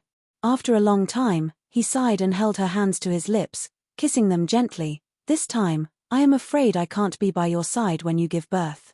I can't be by your side during the most difficult time, but I have to." "Don't say that." Qin Yining pointed at the corner of his mouth and said with a smile, "You are going to do something serious, not go sightseeing. Don't worry, I know how to take care of myself. The next time we meet, you will have another son or daughter." Pang Xiao wanted to nod repeatedly. For a moment, the corner of his mouth rose and he couldn't help but smile. Qin Yining was amused by his silly look and comforted himself in his heart. They were only separated for a short time. When the war was over, they would naturally be able to reunite. Pang Xiao was a godly commander, so there shouldn't be any major problems. Pang Xiao turned over and laid down. He whispered to Qin Yining and analyzed the current situation. They also discussed what might happen in the future. As for Bing Tang and Ji Yun, they had already gone to prepare Qin Yining's luggage. Pang Xiao brought 10 Jinghu Wei for Qin Yining. Qin Yining also had people from the Qingtian Alliance and the silver-masked spy by his side. His safety was guaranteed. The next morning, Qin Yining changed into a stone-green cotton cloak. His long black hair was loosely tied into a bun. He stood beside the carriage with a smile and looked up at Pang Xiao. "All right, you still have important things to do. The South Pacifying Army will also set off in a while. Don't settle down here. I will get in the carriage and set off now." Pang Xiao nodded and whispered, "Don't work too hard. If there's anything, just leave it to Mr. Xie. You have to put your own health first. Everything else is secondary. You don't have to worry about me here. This time, I am cooperating with our Lan. I am confident. I know. I will also do my best to prepare your provisions." Pang Xiao smiled. "I know your ability, but you don't have to be too nervous. Maybe His Majesty will send someone else to take care of the grain for the sake of his reputation." Qin Yining chuckled, "Why don't I believe it?" Seeing her like this, Pang Xiao couldn't help but laugh as well. Pang Xiao carried Qin Yining and carefully put him into the carriage. He helped her tidy her hair and smiled, "It's getting late. You should set off quickly. Don't delay and stay at a hotel on the way. You should go back too."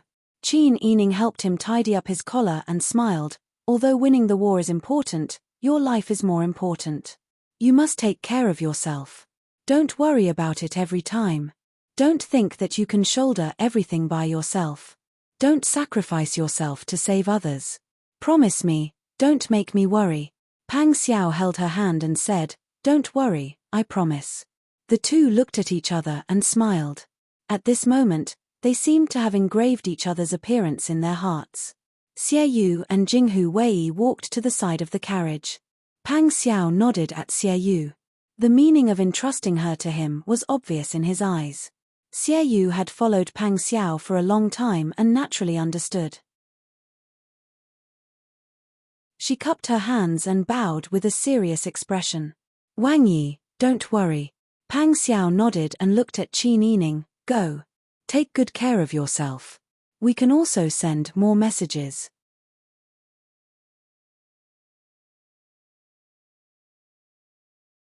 Chapter 1131. It wasn't just Pang Xiao and his men who were waiting for Your Majesty's decree. The common people in the city were also waiting. As early as when Pang Xiao led his troops to set up camp outside the city, the common people in the capital seemed to have been injected with new blood. Even though they could see the injured being carried back to the city for treatment every day, and there were often corpses that needed to be buried in the outskirts of the city, everyone still felt that this battle was full of hope because Prince Zhongshiren had returned with his troops. What kind of person was Pang Xiao? Pang Xiao had made great contributions to pacifying Dian and quelling the rebellion of southern Yang. In terms of fighting, there were probably not many people in Daeju who could compare to him. With Duke Dingguo defending the city and Prince Zhongshiren leading so many troops to support them, Why would they worry that the siege of the capital couldn't be lifted? However, just as everyone was looking forward to it, Prince Zhongshan actually left with his troop. What's going on? Do you know what's going on with Prince Zhongshan? Why did he leave? I don't know. Prince Zhongshan has been leading his men to wait for your Majesty's decree for so many days. Did your Majesty order Wang Yi to leave this time? Impossible. Right now, the war is so tense. No matter who you want to leave, you can't let Prince Zhongshan leave. You don't know.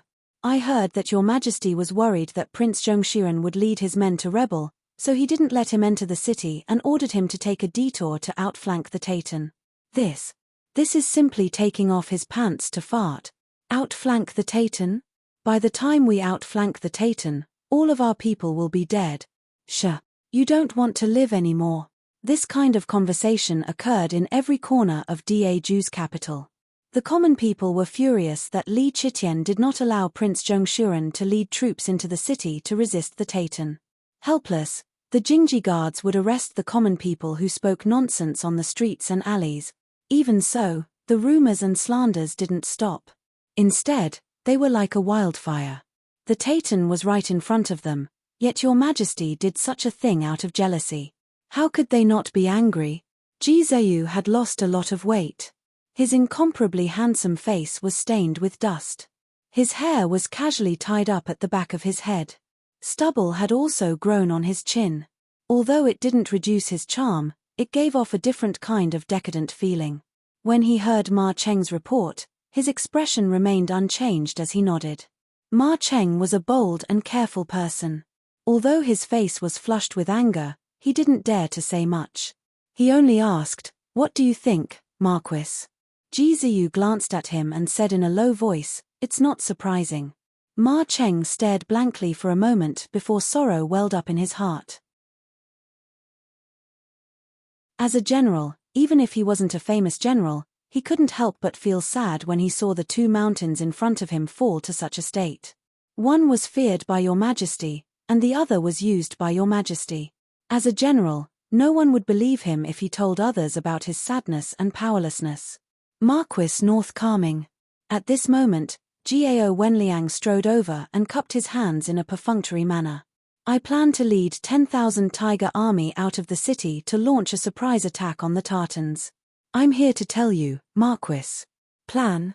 Ji Zheyu raised his eyebrows, a cold light flashing in his peach blossom eyes. Gao Wenliang didn't notice. He raised his square chin and said arrogantly, "Yes, the Taytan have retreated. We should strike while the iron is hot. Since Marquis doesn't dare to do it, then I'll do it. I believe that with my ability and the well-trained tiger army, we can definitely defeat the Taytan." Ji Zheyu pursed his lips and said indifferently, "Prince Zhongshan spent a lot of effort to train the tiger army. It's not for you to lead them to their deaths." Ha! Gao Wenliang sneered and said mockingly, "Is that so? Even so, the current commander-in-chief of the tiger army is still me, Gao Wenliang, personally appointed by your Majesty." Ji Zheyu looked at Gao Wenliang silently. Ma Cheng had a short temper and couldn't help but sneer, "Who isn't an official appointed by your Majesty? Are you the only one who's from Daju and none of us are?" Gao Wenliang realized that he had said something wrong and glared at him. He subconsciously puffed out his chest and said loudly, "What are you saying? Aren't you nitpicking? What I meant was that my decision was made in consideration of Daju. Since your Majesty is willing to appoint me as the commander-in-chief of the tiger army, it means that he thinks highly of my ability." "Is that so?" Ji Zheyu said in a low voice, "The current situation isn't suitable for pursuit. Moreover, the tiger army can't tolerate any meaningless sacrifice. I don't accept your opinion." It was the first time Ji Zheyu had addressed him so deliberately. His words reminded Gao Wenliang that although he was the commander-in-chief of the tiger army, Ji Zheyu was your Majesty's actual commander-in-chief against the Taytan. A while ago, when the various armies arrived, your Majesty ordered everyone to listen to Ji Zheyu's command. Gao Wenliang gritted his teeth and saluted, "North placating Marquis, please consider." Before he could finish, Ji Zheyu waved his hand and interrupted him, "There's nothing to consider. Let's call a ceasefire for now." Jiao Wenliang glared at Ji Zheyu and gritted his teeth. When he met Ma Cheng's mocking gaze, he immediately snorted and left in a huff. Seeing Jiao Wenliang walk down the city gate tower as if he was flying, Ma Cheng said worriedly, "This person is good at currying favor. He might go back and complain to someone. If it reaches your Majesty's ears, I'm afraid things will change." Ji Zheyu looked down at the city gate indifferently. Let him do as he pleases. Ma Cheng thought about it and couldn't help but laugh. Anyway, the imperial court has put North Placating Marquis in an important position. Would your Majesty hand over the entire task of resisting the Taitan to that idiot Jiao Wenliang? Your Majesty isn't stupid. The parade of 280,000 soldiers took a long time. The front had already set off, but the rear hadn't received any orders.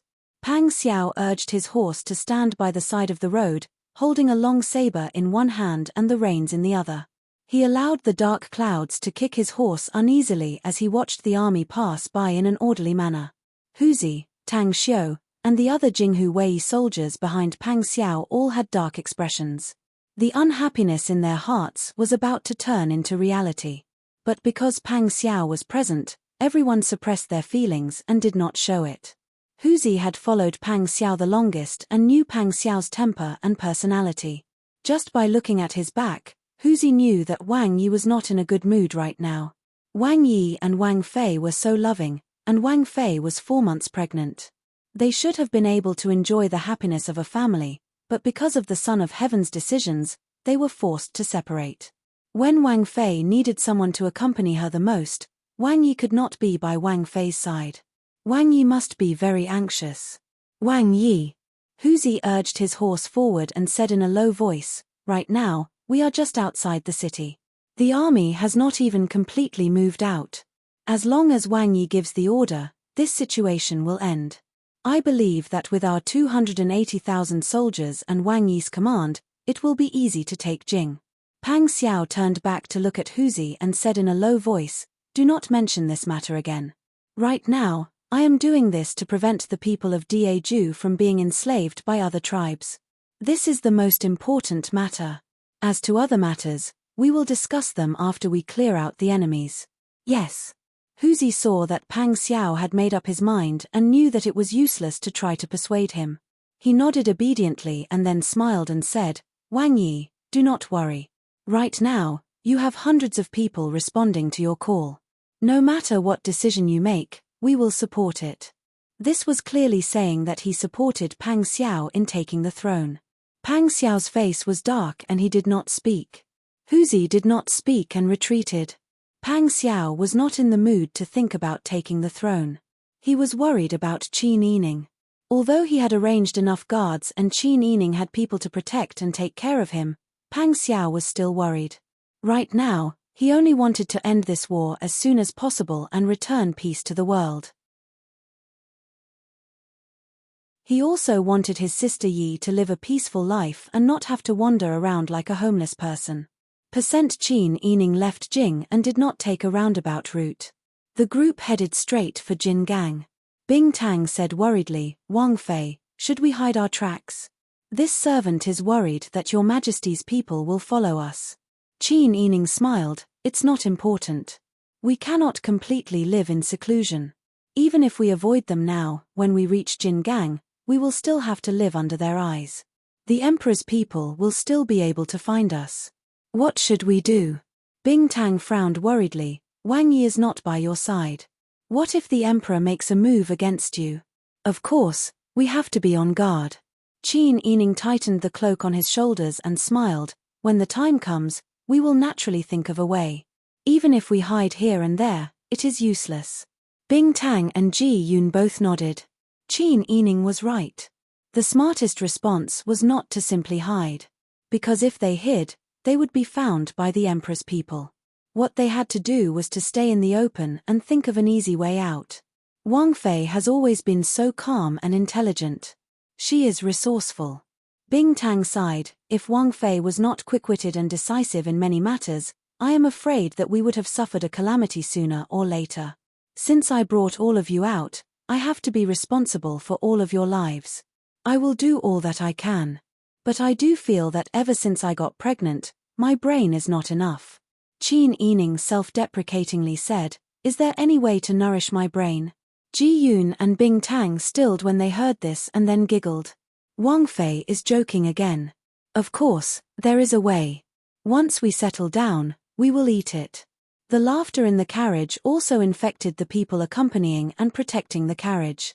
Originally, everyone had been somewhat depressed when they were forced to leave Jing City. But now, they felt that as long as they followed Wang Fei, they would have a path to walk. Unknowingly, Qin Yining's influence on them as a woman was no less than Pang Xiao's influence on them. Deep in the palace, Li Chitian heard the reports of countless eunuchs. He confirmed that the South Pacifying Army outside Jing City had completely left and was heading towards Jiashao Valley to follow the imperial edict to outflank the Tatan. He couldn't help but sigh in relief. Fortunately, Pang Xiao did not insist on entering the city. Otherwise, wouldn't they be laughed at in the end? At least Pang Xiao was tactful.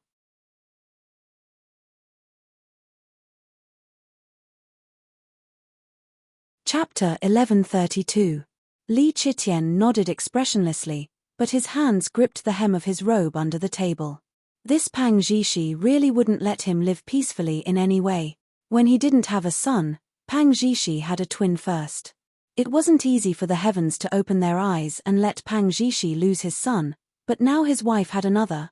Pang Zhishi didn't have any concubines, only this one woman. He had 3 palaces and 6 courtyards, but he still only had one eldest son. He wasn't much older than Pang Zhishi, so why couldn't he do it? Order people to secretly protect the Prince Zhongshiren's consort. Li Chitian ordered in a deep voice. The spies naturally understood Li Chitian's meaning. After following the emperor for so long, they had seen a lot of things in the dark. How could they not know the emperor's fear and jealousy of the Prince Zhongshiren? Although it was said to be protection, they all understood what this protection meant. It was fine as long as they didn't lose track of the person. As you wish. The spies cupped their hands and bowed, then quickly retreated. Li Chitian rubbed between his eyebrows tiredly. Looking at the booklets on the table, he only felt annoyed. He simply stood up and walked out. Let's go to Cunning Palace. Yes, Your Majesty will go to Cunning Palace. Xiong Jinshui shouted and quickly followed behind Li Chitian. It was almost lunchtime, and the Empress was playing with the eldest son. Come to mother.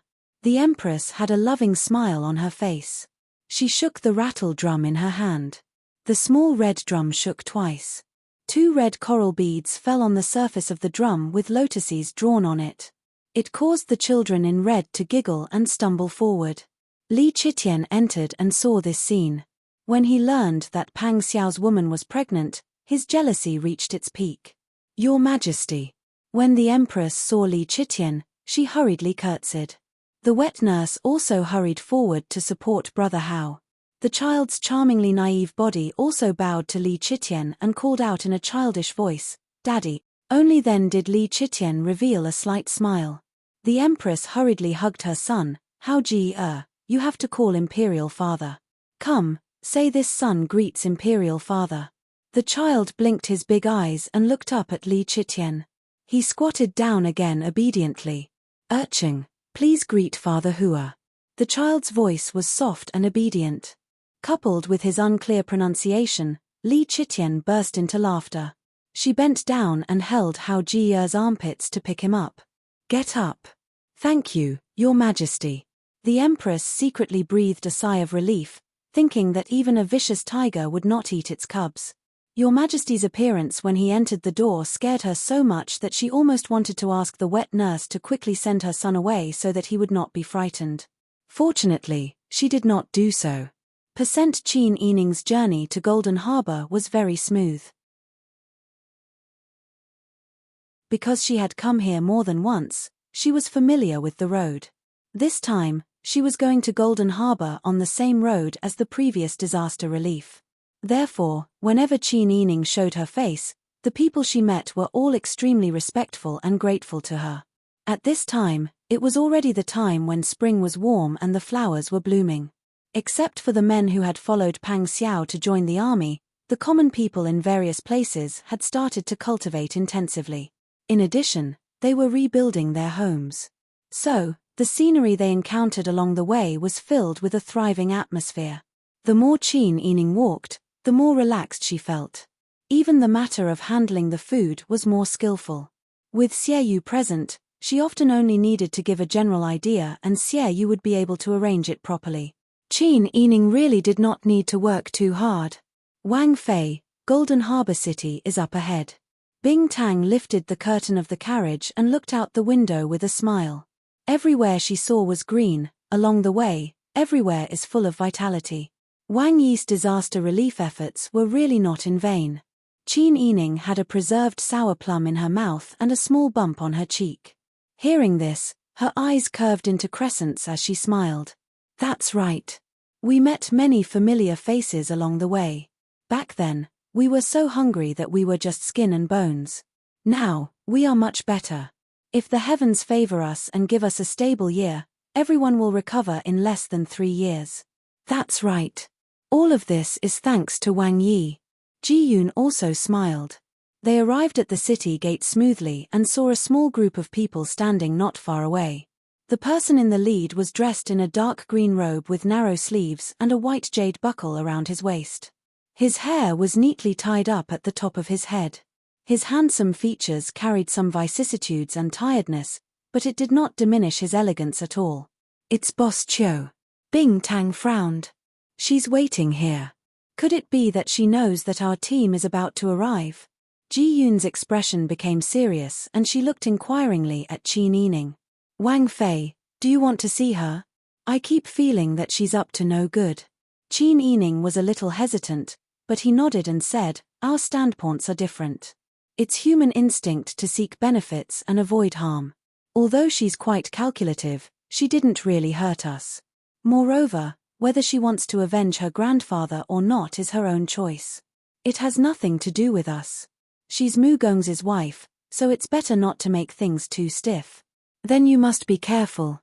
We're now out of Wang Yi's protection, and the four-way number is everywhere.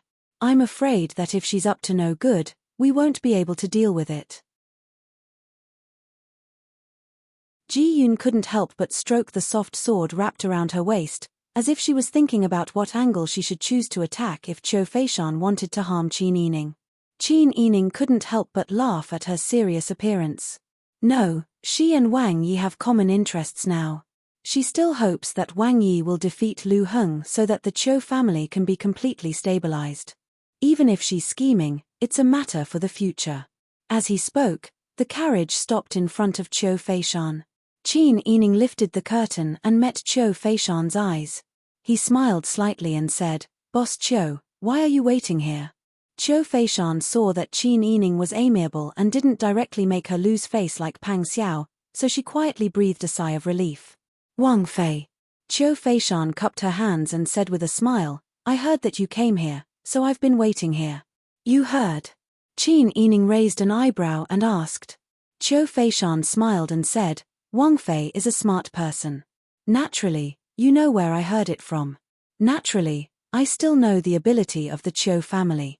Qin Yining knew that Qiu Feishan was inadvertently showing the strength of the Qiu family to him, so that their cooperation would look more attractive. After all, the Qiu family also had a complicated relationship in the court. In the past, when the Lu family didn't make any mistakes, the reclusive families should act in a low-key manner according to the ancestral teachings. So the people trained by the Qiu family only appeared when the Lu family completely fell. But now, many officials in the court had inextricable ties with the Qiu family. She was indirectly telling him that now that Pang Xiao was fighting in the front line, there was a time when the Qiu family was needed. Qiu Feishan raised the corner of her lips. It's refreshing to talk with a smart person like Wang Fei. There's no need to waste time explaining. Wang Fei suddenly came here, so you must have not bought a house or a field. I have prepared a house with 2 courtyards. The location is excellent. It's not remote, and it's not too noisy. It's most suitable for Wang Fei's elegant temperament. I wonder if Wang Fei is willing to go. Qin Yining smiled and said, to be honest, I have ordered people to prepare a house first, but I still thank Boss Qiu for her kindness. Qiu Feishan was a little disappointed. It seems that Wang Fei is the same as Wang Yi, still angry. No, Boss Qiu misunderstood. It's just that I bought a house, so there's no need for Boss Qiu to spend money. As for Wang Yi, he's not angry. The person who's really angry is Mu Gongzi. After all, we're all outsiders. Everyone has their own standpoints. You didn't directly harm me and Wang Yi, so why should we be angry? Although this was the truth, for Qiu Feishan, it was the most painful. She wanted to share a box with Pang Xiao, but whether Pang Xiao and Qin Yining were angry or not, she didn't care at all. She always cared about Mu Jinghu. If she knew that Mu Jinghu would have such a big reaction, she would have thought of a more careful way to not let him find out. Qiu Feishan sighed. As a Wang Fei, I feel more and more uneasy. Qin Yining looked around, then smiled and said, this is not the place to talk. If Boss Qiu doesn't mind, you can get on the carriage and come with me to see the new house. Qiu Feishan was surprised when she heard this. She didn't expect Qin Yining to take the initiative to invite her, so she hurried forward. Bing Tang and Ji Yun looked at each other, then looked at Qin Yining questioningly. After all, the space in the carriage was limited, and the master wanted to talk business. If they didn't leave, it would be unreasonable. But they didn't want to leave Qin Yining's safety to Qiu Feishan. Bing Tang got off the carriage. Ji Yun ignored Qin Yining's signal and refused to get off. She just tried to sit in front of the door, giving her seat to Qiu Feishan, who just got on the carriage. Qiu Feishan saw that Qin Yining's maid refused to leave, so she smiled and didn't care. But when she saw Qin Yining's slightly bulging belly, she couldn't help but look at her in surprise. Wang Fei is pregnant again? Qin Yining was wearing a pea-green robe. This robe was made after she gave birth to Zhao Ji and Han Ji. At that time, she was more plump. Now that she wore it, the rest of her body was much looser. Only the belly was just right. She sat in the carriage all day and liked to wear such loose and soft material. Her hair was simply tied up with a ribbon, looking very casual. So her pregnancy was very obvious at this time. Yes, it's been more than 4 months. If not, I would have followed Wang Yi to the battlefield. But Wang Yi didn't allow it. He insisted that I come to Jin Gang to nurture the baby. Qiu Feishan couldn't help but sigh with envy. Wang Fei is really lucky. She originally had no feelings for children, but now that she had Yang Ji, although she still had to run Sai Tong shop, she had already divided her attention to the children. She also wanted to have a few more children, but unfortunately, Mu Jinghu was determined to not accept her anymore. Qin Yining saw Qiu Feishan's sad expression and said softly, Boss Qiu, I have something to say. It's from the perspective of a friend, and also from the perspective of a woman. I don't know if you're willing to listen to me. Qiu Feishan nodded. Wang Fei, please speak. I'm all ears. Qin Yining smiled and said, Boss Qiu is a smart woman. You're very capable. Many men can't compare to you. You're in the business world and have a superior status. You've also developed a lot of pride and principles. These are all understandable. But Boss Qiu seems to have misjudged the human heart. Especially a man who is equally outstanding and full of pride.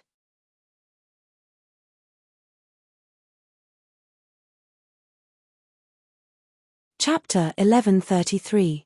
Qin Yining laughed self-deprecatingly. Boss Qiu, please don't blame me. I'm just being nosy. Qiu Feishan shook her head. Princess Consort and Wang Yi must have their own ways to get along.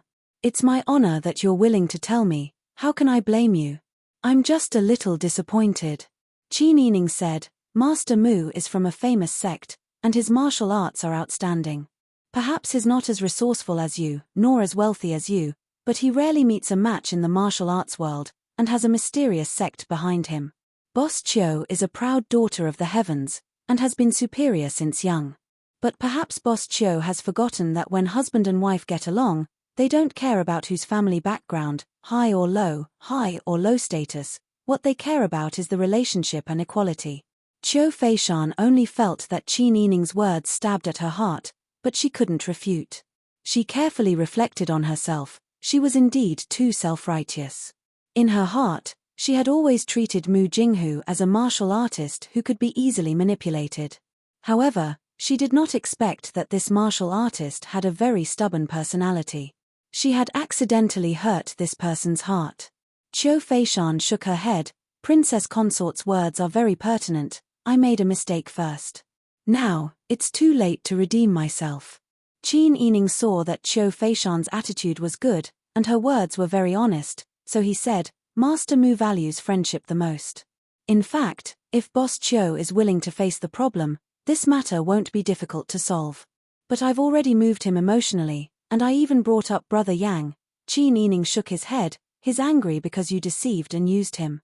He felt that his sincerity was exchanged for a lie. If Boss Qiu only uses the child as the reason, I'm afraid this knot won't be resolved. Boss Qiu, you've been on the same boat for 10 years, you still have to cherish your fate. Qiu Feishan looked down thoughtfully, and after a while, she nodded. Her voice was a little low. I understand. I need to face my own problems, I need to apologize to him, and ask for his forgiveness, and not blindly let him understand me. Because I can see from my observations that he won't understand me. Suddenly looking at Qin Yining, Qiu Feishan said, but to be honest, I don't think I did anything wrong, everything I did was for his good. I believe that since Princess Consort is willing to talk to me here, she also understands this point. Qin Yining smiled and nodded. That's right, I do understand. Moreover, the reason why I can speak to you so calmly is because you are not someone to me. I did not place any hopes on you, so I was not disappointed. What about young Master Mu? Qiu Feishan suddenly raised her head and met Qin Yining's eyes that seemed to be able to see through everything. Her heart seemed to be in a perilous situation. Perhaps it was just as Qin Yining had said. This was the crux of the problem. Come to think of it, she did not apologize to Mu Jinghu because she did not think that she was in the wrong. If she wanted to get Mu Jinghu back, she had to do something. But the more Qiu Feishan thought about it, the more she felt wronged. Could it be that the reason she developed and strengthened the Qiu family was not for her and Mu Jinghu? Was it not for their child? Some things were indeed very important, but the most important thing should always be one's own interests. Perhaps this was the difference between her and Mu Jinghu. This man was always emotional. Qin Yining saw that Qiu Feishan's expression changed a few times, looking very troubled and conflicted, so he did not say anything more. Since he had already said it, he had already told Qiu Feishan the problem she had seen. In fact, he had already done his duty. Because Qiu Feishan did not only use and deceive Mu Jinghu, but she and Pang Xiao were open-minded and would not cause any trouble because of this. She was willing to talk to Qiu Feishan about this today, in fact, because of Mu Jinghu. The carriage slowly drove into the city, until it reached the entrance of an alley. There was only one house in the alley, the door was open at this time, and Master Zhong was waiting with a few accompanying bodyguards with a smile. Seeing that Qin Yining had arrived, everyone bowed in unison. Princess Consort. Qin Yining smiled. Fortunately, Master Zhong came in advance and bought a house, so we did not have to find a suitable place to live here. As he spoke, Ji Yun and Bing Tang had already helped Qin Yining out of the carriage. Bai Ying also helped Qiu Feishan out of the carriage.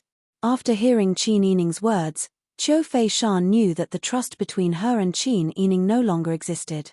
The house that she had previously arranged to be given to Qin Yining did not even care about Qin Yining. She was not angry or wronged, but she was disappointed.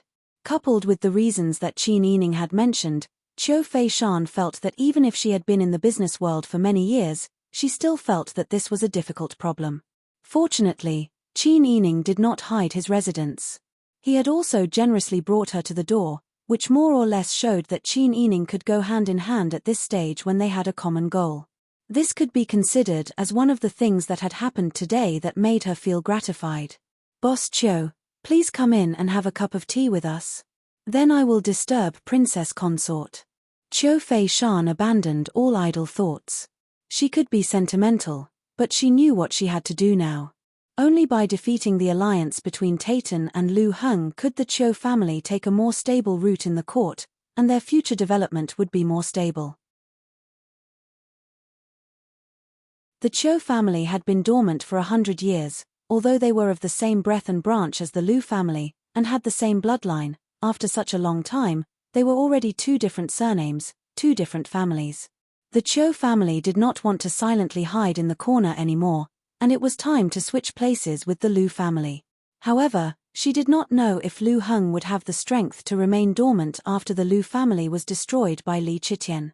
Qiu Fei Shan followed Qin Yining to the front hall, and her lips could not help but curl up into a faint smile as she pondered in the letter. Qin Yining turned back to look at her, and saw her confident smile. He vaguely felt that Qiu Fei Shan must have thought of a good way to solve the problem between her and Mu Jinghu, so he did not say anything more, and just chatted with her. After chatting for a while, the two of them became more intimate, and Qiu Fei Shan once again mentioned her purpose. Princess consort, please listen to me. Wang Yi brought 280,000 soldiers to the South Pacifying Army to outflank the Taitan, and with Prince Consort Ji's original troops, the provisions provided by the court are not enough. The provisions allocated by the emperor must be obtained by Prince Consort Ji, who is closer. Wang Yi still has to provide his own provisions. Princess Consort is clear about the financial resources of the four links. Now that it is the aftermath of the disaster, it will not be easy for Princess Consort to gather provisions. At this time, why does Princess Consort and Wang Yi insist on the past? Those who achieve great things do not care about trifles. If you want to defeat the Taitan, you must first let the South Pacifying Army eat their fill. This way, it will be more convenient for Wang Yi to do things, and it will be easier for him to convince the people. Princess Consort is a smart person, you should understand that I am not lying. Wang Yi has also gone to the front lines. Is Princess Consort not worried about Wang Yi's safety, and does not want Wang Yi to bring people to eat their fill before going to war? Qin Yining smiled as he listened to Qiu Fei Shan's words, and could not help but sigh. It had to be said that Qiu Fei Shan's words were too tempting for her. She could not follow Pang Xiao to the battlefield, and the only thing she could do was to properly allocate provisions and military supplies. Her financial resources were limited, and her manpower was not as good as the four-way shop. If she had the help of the four-way shop, she would be able to achieve twice the result with half the effort. But even if they did not hate Qiu Fei Shan, did they not care about their self-esteem? Even if she could bow her head, Pang Xiao would definitely not bend. I understand Boss Qiu's intentions, and I am very moved. It's just that Wang Yi has his own principles, and he has already made arrangements, so I really can't intervene in this matter. I will pass on Boss Qiu's good intentions. She actually refused again. Qiu Fei Shan frowned and said, Princess Consort, forgive me for being blunt, but I really understand your and Wang Yi's thoughts. Such a good thing, why do you have to repeatedly refuse? If the four-way shop wants to do this, it will not be a small amount. We also have good intentions. Qin Yining waved his hand to interrupt Qiu Fei Shan's words, and said with a smile, good intentions, good intentions, good intentions, these are not important. I am just a woman of the inner residence, and now I came to Golden Harbor to take care of the fetus. The matters on the battlefield, let the men do it. That was all. Qiu Fei Shan could not even find a reason to continue. If someone said that Qin Yining did not participate in the military provisions, she would not believe it even if she was beaten to death. But Qin Yining used this to brush her off, so she could not find anything to say. Qin Yining saw that Qiu Fei Shan's expression did not change, but there was anxiety in her eyes, and he understood. Why did the four-way shop have to fund the South Pacifying Army to attack the Taitan? Why did they have to choose the team led by Pang Xiao? It was nothing more than seeing that Pang Xiao was a rare commodity worth hoarding, and they could have more backing in the future. Even if he wanted to eat, he had to have a way to do it. Qiu Fei Shan was still somewhat unwilling to leave, but in the end, seeing that Qin Yining was still unwilling to let go, she could only give up. She told Qin Yining her residence and the new location of the four-way shop in Golden Harbor, and then left first. Qin Yining ordered people to send her off, and he lay down on the chaise lounge by the window to rest. Bing Tang said, Wang Fei, why don't you let the four-way shop have its own initiative? Wang Yi can at least send it faster. Qin Yining slowly explained, some things, once started, can't be taken back. No matter what Wang Yi does in the future, we can't leave any evidence that can be used against us, and we can't let others have the opportunity to take advantage of us. Even if it's not easy to raise the provisions, we still have Mr. Xie. I believe that we can discuss it, and we won't let the South Pacifying Army starve. Bing Tang nodded in understanding. After Qiu Fei Shan left, she did not come to persuade him again. Qin Yining lived very comfortably, with Xie Yu representing Pang Xiao, and Master Zhong representing herself. Everything was done very smoothly, and she could rest at ease. However, 2 months later, the weather gradually became hot, and Master Zhong looked for Qin Yining with a dignified expression. Wang Fei. Qin Yining was 6 months pregnant, and was walking around the courtyard accompanied by Ji Yun and Bing Tang. Hearing the sound, he turned around and smiled. Master Zhong is here. What's the matter?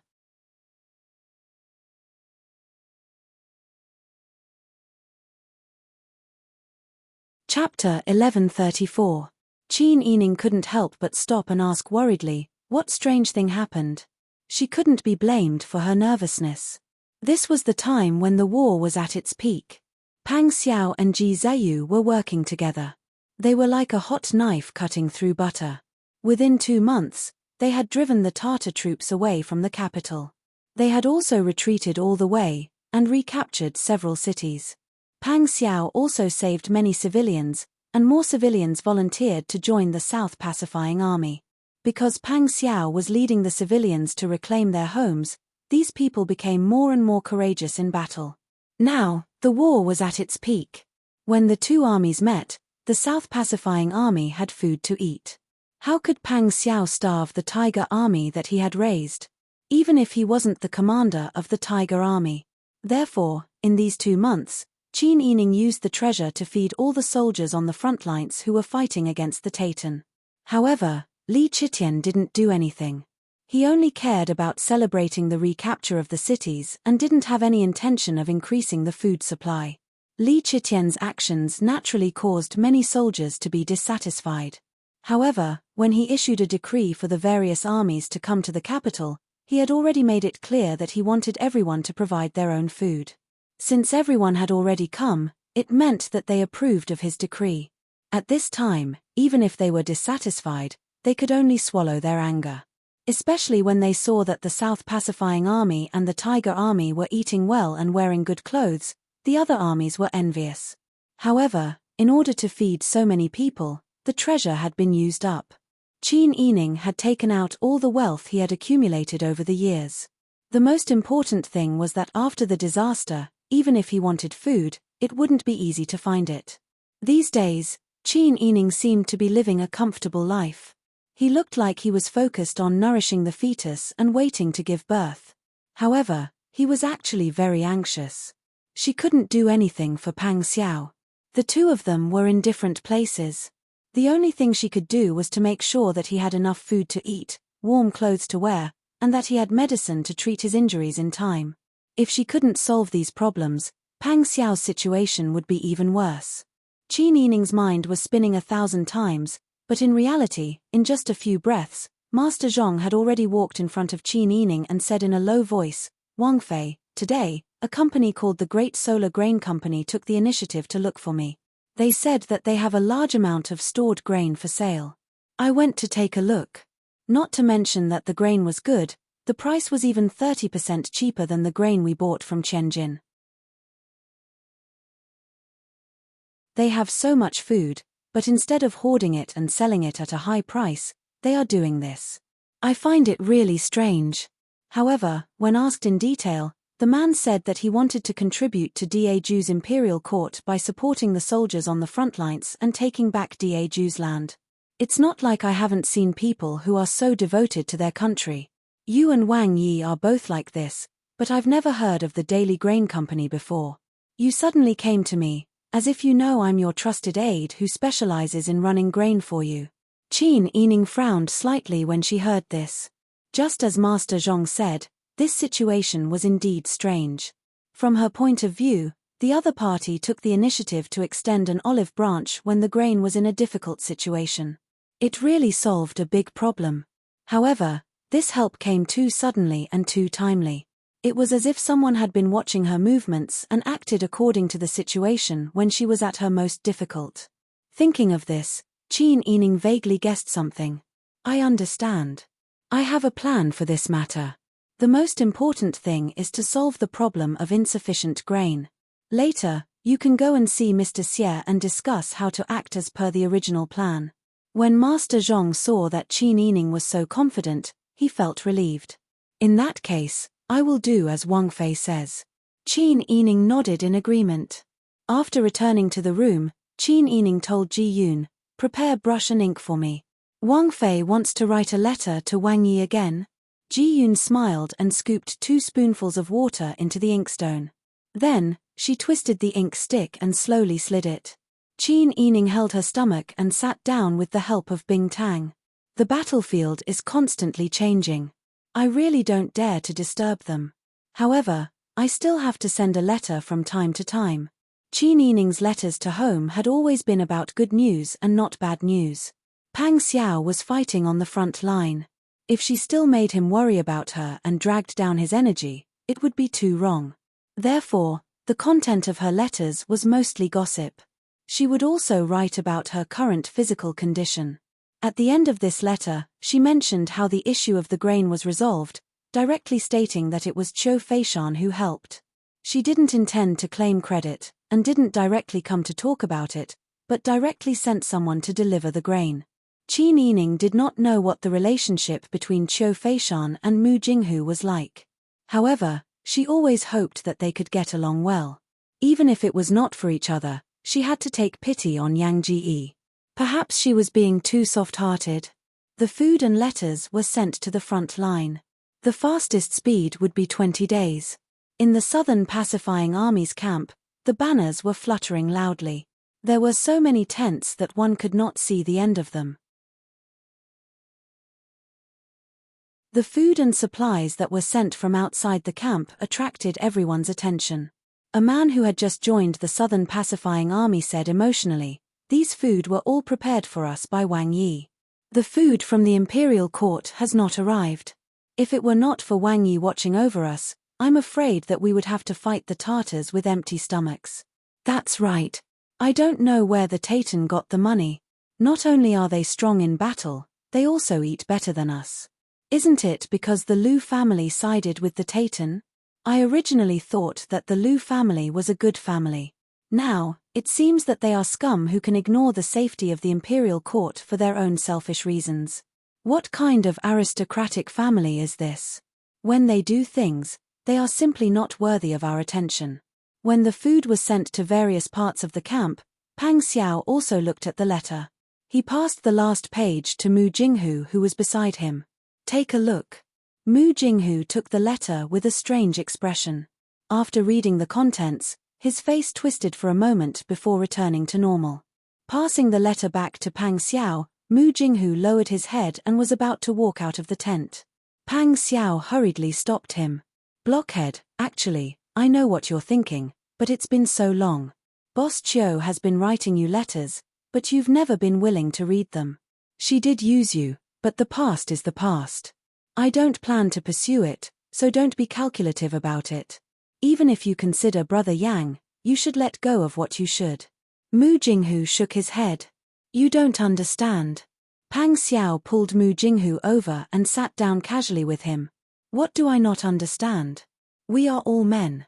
I also know that you have feelings for Boss Qiu. I followed Master's instructions and snatched her away." Mu Jinghu's voice was muffled. "She comes from a prestigious family and is very smart. Many men are no match for her. I know how powerful she is and how capable she is, so I snatched such a woman to be my wife. At first, I didn't expect her to accept me immediately. But even though we have Brother Yang again, she is still the same. In front of her, I am like a bad guy who stole her away. Her eyes are always full of contempt.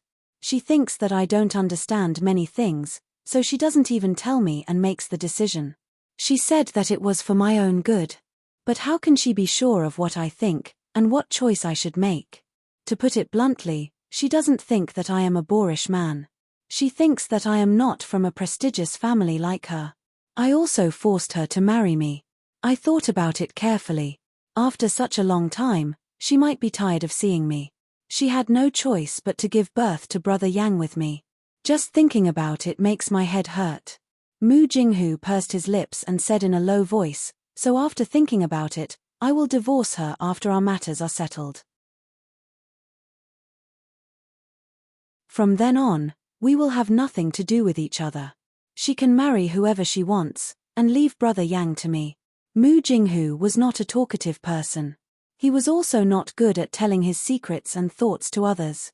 But today, he said it very clearly. Pang Xiao did not understand what was going on between Mu Jinghu and Qiu Feishan in the past. Now that he heard Mu Jinghu say this, although he felt that Qiu Feishan might not look down on him as much as Mu Jinghu thought, but now that such an open-minded and loyal person like Mu Jinghu had felt such humiliation, it showed that there was a real problem between the husband and wife. Pang Xiao sighed. Even so, you can be a good father, but how can you be a good mother? Mu Jinghu was not convinced. If I take care of Brother Yang alone, I might be able to teach him better. Isn't it enough that he has me as his father? Of course not. You clearly have a way, so why do you have to fight with Boss Qiu? Even if she did something wrong, she has already realized your importance and has already tried to please you and apologize to you countless times. You are still as stubborn as a bull. Don't tell me you won't even give her a chance to turn over a new leaf. Mu Jinghu pursed his lips and remained silent. After a long time, he said, we'll see. Hearing this, Pang Xiao was relieved. As long as he was willing to relent, things would only get better in the future. He patted Mu Jinghu's shoulder and went to find Ji Zheyu, Ma Cheng, and the others to discuss the next battle. There is less than half a day's journey from here to where the Dragon Legion is trapped. Sai Qin and Lu Heng have already retreated. We can take advantage of this and completely rescue the rest of the Dragon Legion. This will increase our chances of winning. Ma Cheng's voice was low and he was in high spirits. Ji Zheyu did not immediately nod. Instead, he turned to look at Pang Xiao. What do you think? Pang Xiao crossed his arms and thought for a moment. Then, he shook his head. I feel that Taitan's motives are not pure. Maybe he is using the Dragon Legion to lure us into a trap. We need to save the Dragon Legion, but we cannot forget to fall into the trap. Ji Zheyu nodded. You are right. Although we have the advantage in numbers, we do not have enough supplies. We cannot afford to delay them. If we want to win, we have to win in one blow. Not only do we have to save the Dragon Legion and minimize the casualties, but we also have to think of a way to defeat Lu Heng.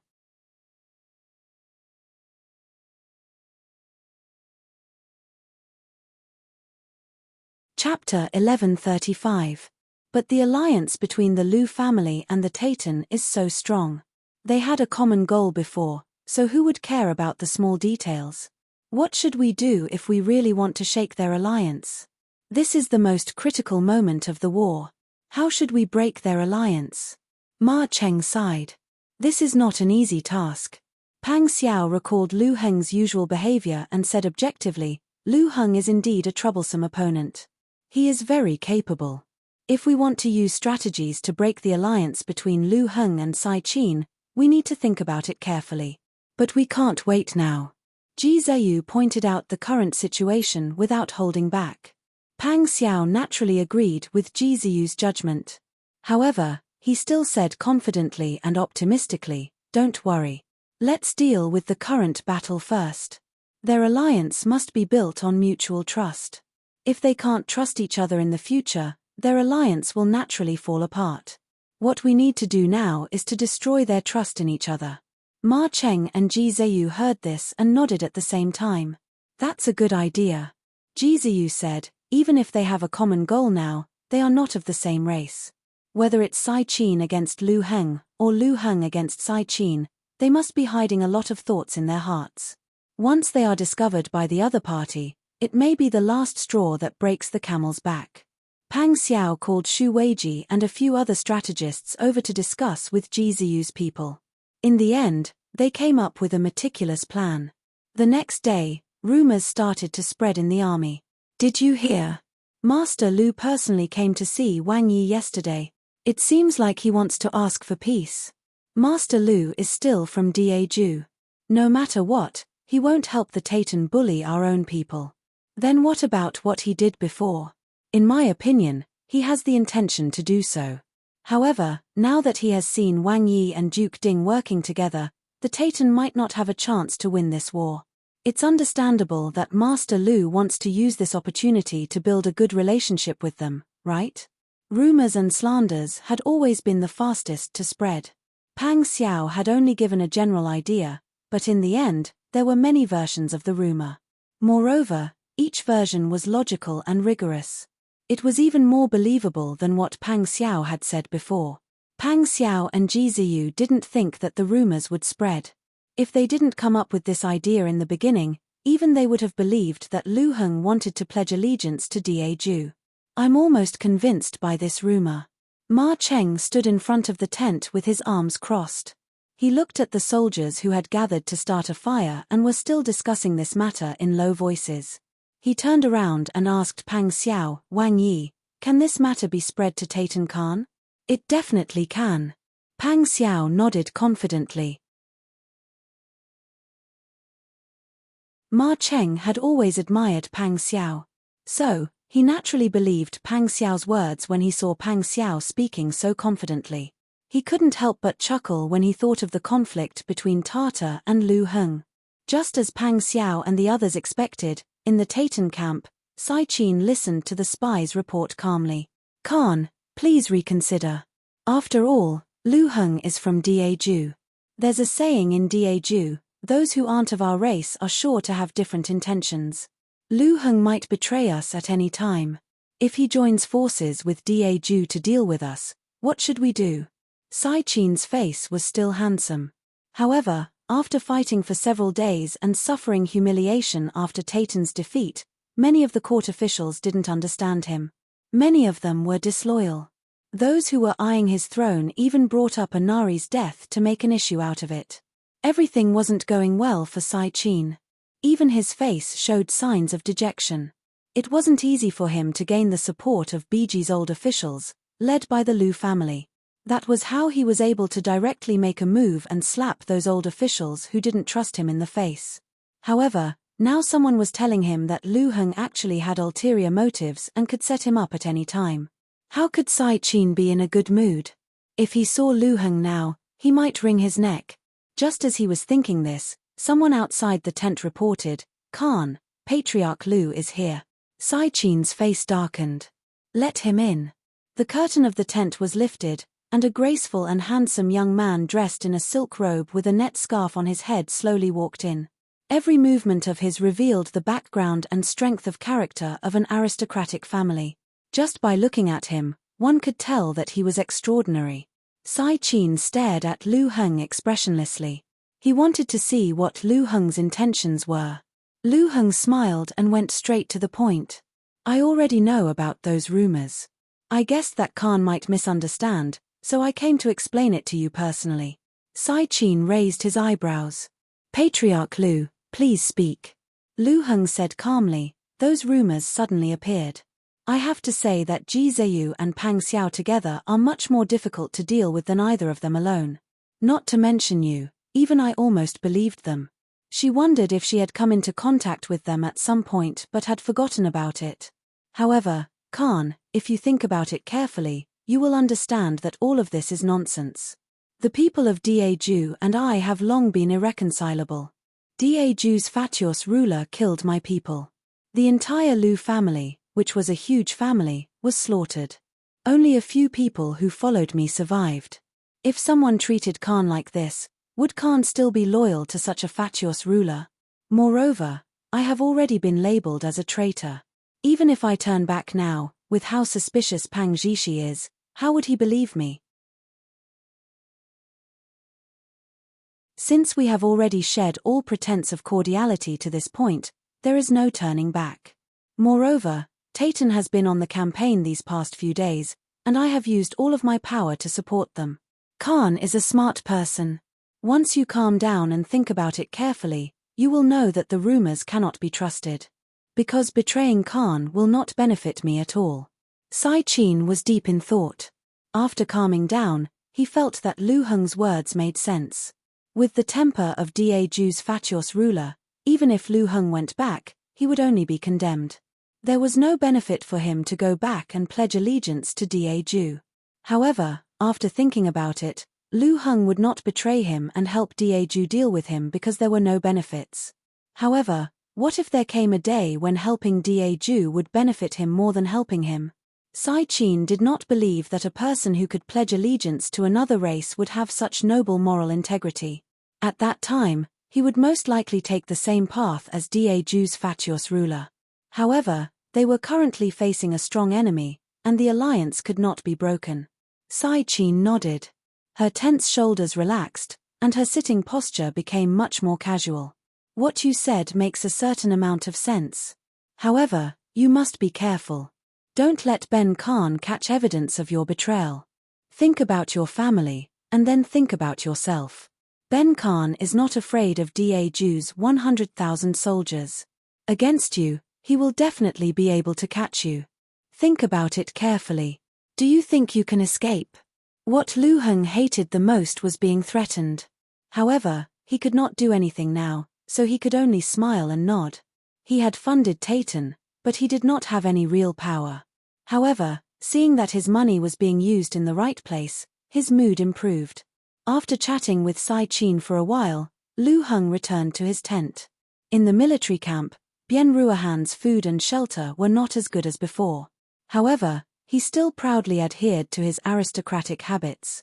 Even in the military camp, he still dressed up delicately. When Lu Heng saw Bien Ruohan's back view looking at the mirror, he was annoyed. If you dress up like this, then stay in the tent obediently. Don't go out and walk around. Bien Ruohan was wearing a palace flower in the mirror. He sneered and straightened the brightly colored peony flower. You think I won't go out just because you say so? What do you care? Lu Heng rubbed the space between her eyebrows and sat down on the wooden bed in exhaustion. She sneered and said, "We live in the barracks and are constantly being watched by the Tartars. Do you know what kind of people the Tartars in the barracks are? Those Tayton men don't know how to behave. If you still want to keep your innocence, then don't dress up so much and go out less. Don't embarrass me." Bien Ruohan's face turned pale. It was unknown whether it was out of fear or anger. She suddenly turned around and glared at Lu Heng. "I'm embarrassing you? No matter how embarrassing I am, I'm not so lowly as to beg for food in front of the Tartars. If I get hurt in front of you, then it's because you're useless as a man." Lu Heng felt irritated whenever he saw Bien Ruohan. When he heard her yell, his heart was in a mess and he could not think clearly. He did not want to argue with a woman and let the onlookers take advantage of it. He immediately got up to leave the tent. Yes. Seeing that Lu Heng did not even listen to her and was about to leave, Bien Ruohan was flustered and exasperated. "Where are your thoughts? Ah! You dare say that everything you're doing now is for the Lu family? You're clearly doing it because of that slut. You're the one who doesn't like me, but who's the one who's going through thick and thin with you? You've lost your conscience." Bien Ruohan's words completely dug out the deepest secret in Lu Heng's heart. He remembered what the spies he had sent to Daju to find out about Qin Yining's whereabouts had said this morning. His heart skipped a beat. She was pregnant again and was about to give birth. She only cared about Pang Xiao. Even when she was pregnant, she did not forget to help Pang Xiao gather food. He really envied Pang Xiao. He was able to receive a woman's sincere feelings and devotion. But what about him? All he received was vulgarity, noise, and clamor. Wenru. Yes, patriarch. Family head. Lu Wenru silently followed behind Lu Heng. Hearing the voice, he came forward and bowed. "Send out a message. Have our people go to Golden Harbor and secretly protect Prince Zhongxian's consort." Lu Wenru looked at Lu Heng in surprise.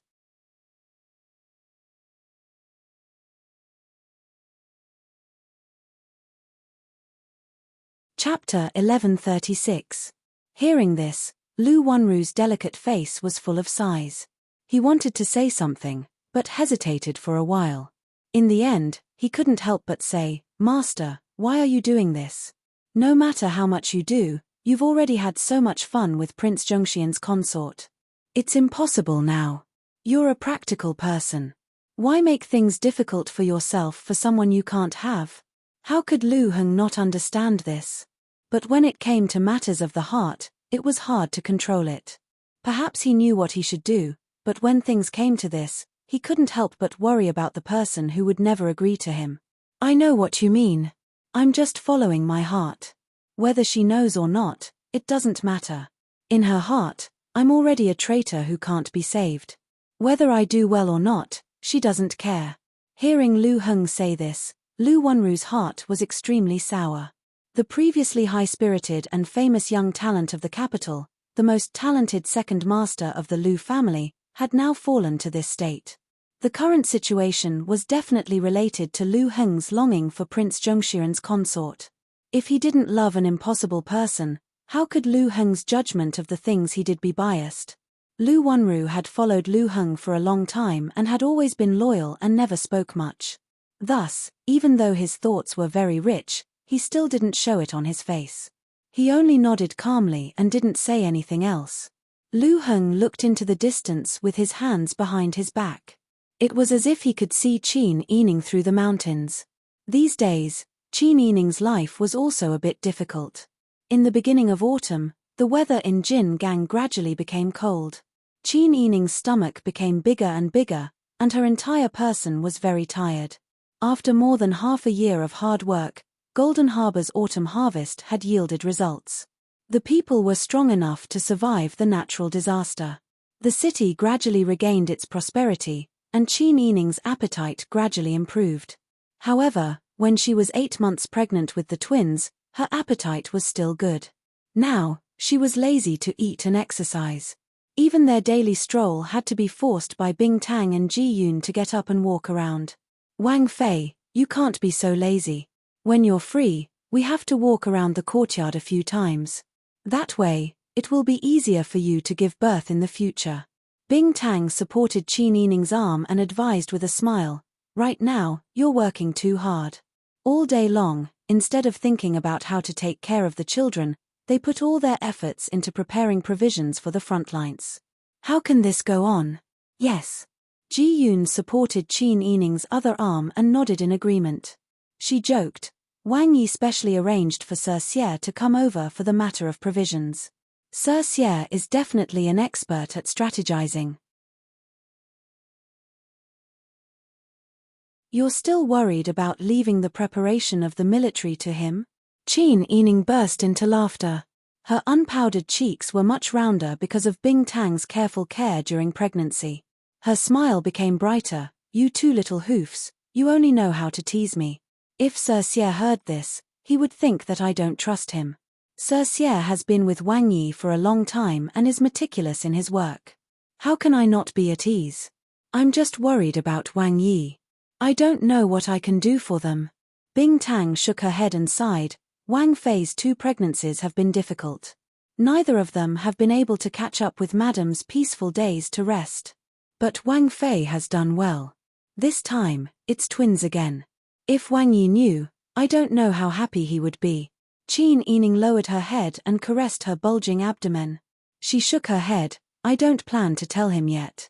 At first, I wasn't sure if it was a pregnancy pulse. Later on, my belly was much smaller than the previous pregnancy. Bing Tang couldn't tell if it was a twin from the pulse. It was only when my belly got bigger a few days ago that I was able to confirm it. I'm also afraid that something will go wrong and make him happy for nothing. He's on the battlefield and lives on the edge of a knife every day. How can he be distracted by such things? Bing Tang and Ji Yun both understood Qin Yining's feelings. The people they missed dearly were also fighting on the battlefield every day. They were also constantly worried. They didn't know if they would be injured or if they would be able to eat and wear warm clothes. On the other hand, women like them could only stay in Golden Harbor and couldn't get close to the front lines. Even if they went, they wouldn't be able to help. They could only pay attention to their own actions and not add to their worries. Ji Yun smiled and comforted Qin Yining. Wang Fei sometimes thinks too much. But Wang Yi might even like to worry about you.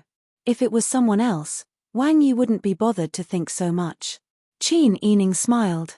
Right now, the war is at its peak. He won't tell me, But hasn't the situation at the front lines already reached our ears? The Dragon Legion hasn't completely broken free yet. They don't have enough food.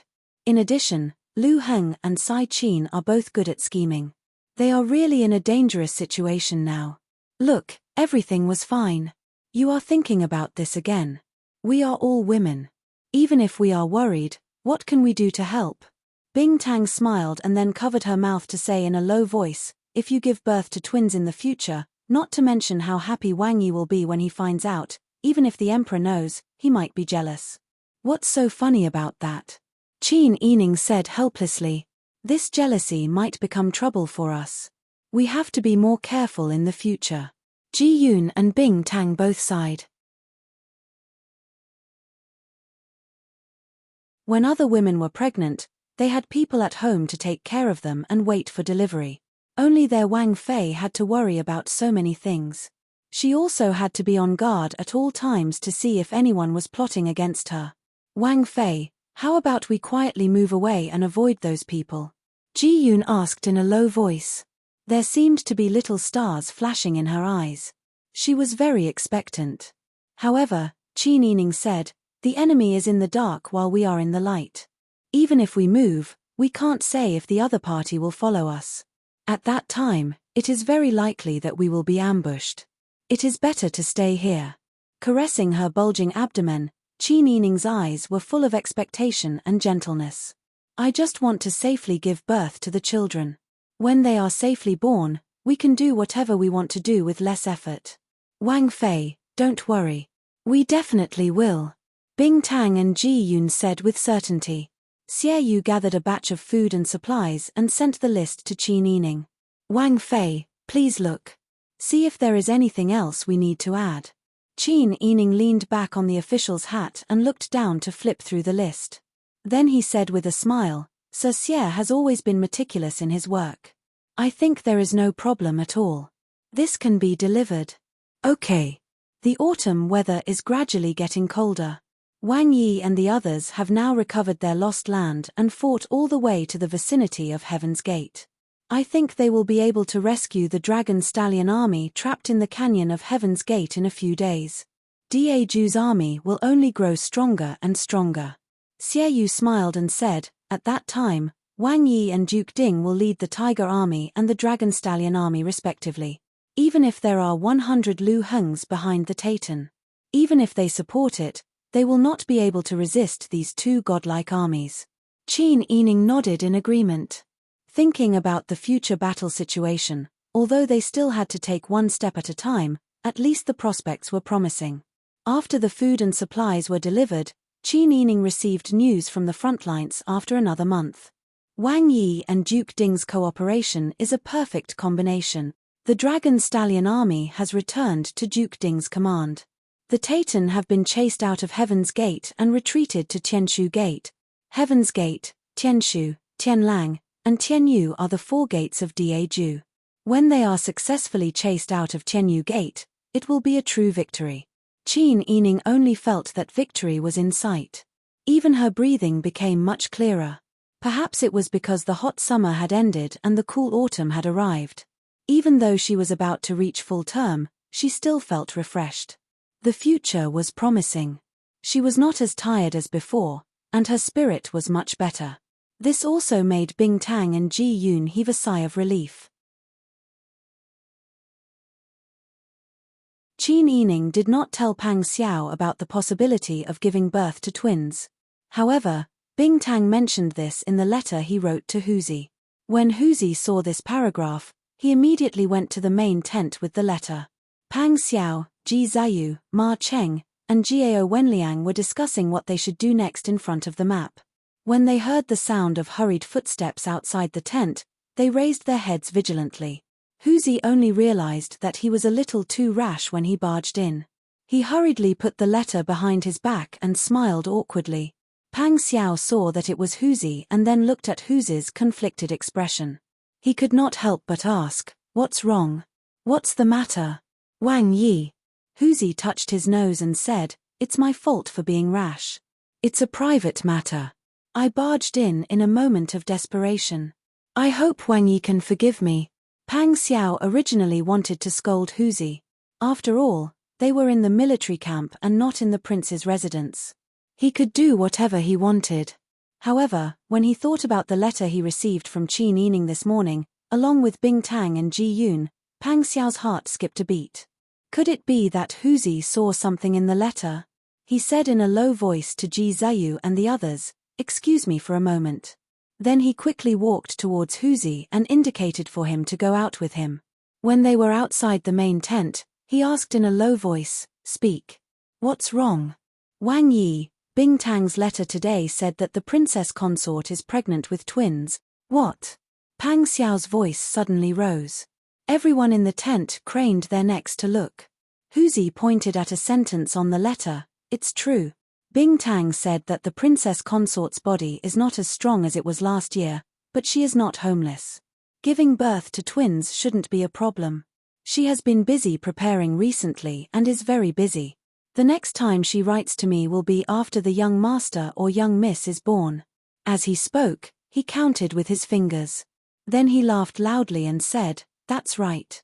The next time I receive the princess consort's good news." Pang Xiao was dumbstruck for a moment. After a long time, he muttered, "She didn't tell me."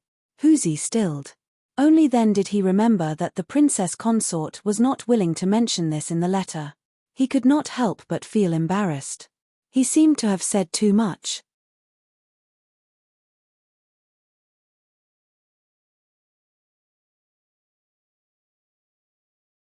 Chapter 1137. Pang Xiao stood there in a daze, his eyes staring blankly. Huzi felt more and more frightened as he looked at him. "Wang Yi, this is a good thing. Don't be too excited." Pang Xiao waved his hand. After a moment of silence, he suddenly said, "Arrange for some more people to go to Golden Harbor to secretly protect Wang Fei." Huzi's expression turned cold. He nodded and said, "Yes." Pang Xiao turned and strode into the tent. His expression was grave as he said quickly, "We have to speed up. The longer the war drags on, the more disadvantageous it is for us." Ji Ziyu nodded in agreement. He carefully observed Pang Xiao's expression and knew that he must have known something. There was a 99% chance that there was news from Qin Yining. "Jishi, what's wrong?" Pang Xiao's thoughts had already drifted to Qin Yining's side. When he heard this, he reacted for a while. "Sister Yi is about to give birth. The doctor said that it's twins again. I want to end this war quickly." The longing that had accumulated in his heart and never revealed reached its peak when he learned that Qin Yining was pregnant with twins again and was about to give birth in a few days. How could he not miss her? It was just that he was busy fighting every day, reclaiming lost territory, and resisting the Tatan.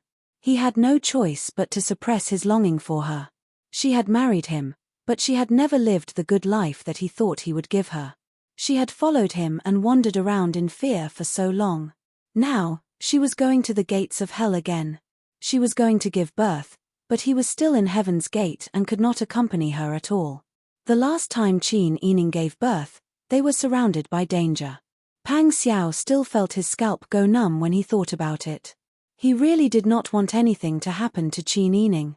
If something happened to Qin Yining this time, what should he do? He really needed to speed up so that he could reunite with Sister Yi sooner. Pang Xiao seemed to be lost in thought after he had answered. Ji Ziyu pursed his lips and said after a long while, "We must attack quickly. So, we must have a way to attack quickly. We can do it this way." Pang Xiao collected his thoughts and focused on discussing with Ji Ziyu and the others. As for Qin Yining's residence, he had also invited a famous midwife from Golden Harbor. "Your Highness, the delivery room has been prepared. The two famous midwives in Jin Gang have also been invited and are now living in our fu. With me here, Wang Fei only needs to be at ease and will ensure that you and the children will be safe and sound." Qin Yining smiled and said, "With you around, I'm naturally at ease." Stroking his heavy abdomen, Qin Yining felt as if there was a rock pressing down on his chest. The closer she got to giving birth, the more swollen her legs and feet became. She could not even wear embroidered shoes now because her feet were swollen by at least 2 times. But even so, She still had to be supported by Ji Yun and Bing Tang every day. Xie Yu, on the other hand, took over the preparation of military supplies. If there was anything, he would discuss it with shopkeeper Zhong face to face, so Qin Yining didn't have to worry about it anymore. Qin Yining supported Ji Yun's hand and had to rest every few steps. He rubbed his sore waist and said, "I've been feeling uncomfortable these days. Not only that, I also have a bad premonition.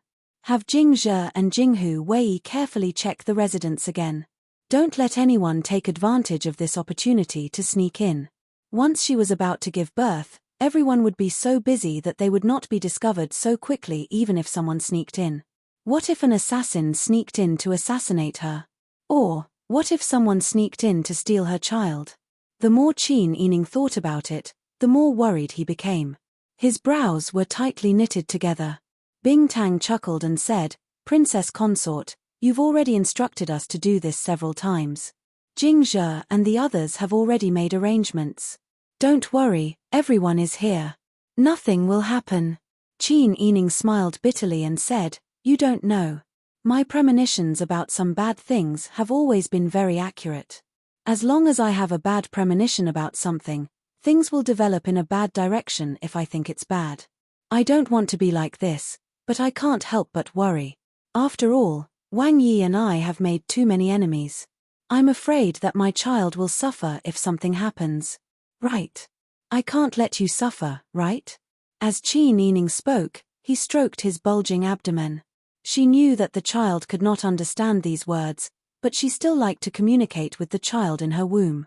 Bing Tang knew that this was a phenomenon unique to women who were about to give birth.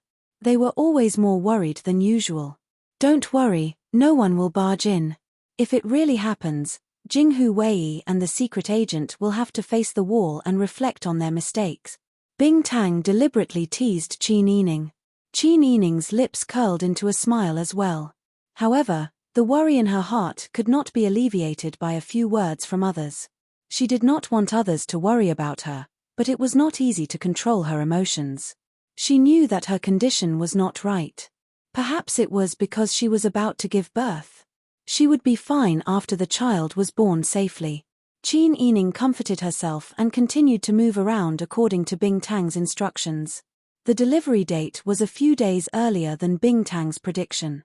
On this day, Qin Yining had just washed up and was about to go to bed when he felt the urge to go to the toilet. She had no choice but to get up and walk out with Ji Yun's help. However, she had only taken a few steps when she felt something strange under her skirt. Ji Yun saw this and was afraid that Qin Yining would be nervous like her, so she did not dare to make a fuss. She only helped Qin Yining to sit down by the side and quickly walked out to find Bing Tang. When Bing Tang entered the room, he saw that Qin Yining's expression had eased slightly. After checking, he said, "Princess consort, the children are about to be born. Shall we move to the delivery room? Why is it so early?" Qin Yining said worriedly, "Could it be that there's something wrong with the children?" "Of course not. Don't let your imagination run wild." Bing Tang hurriedly said, "All right, you're in good condition now.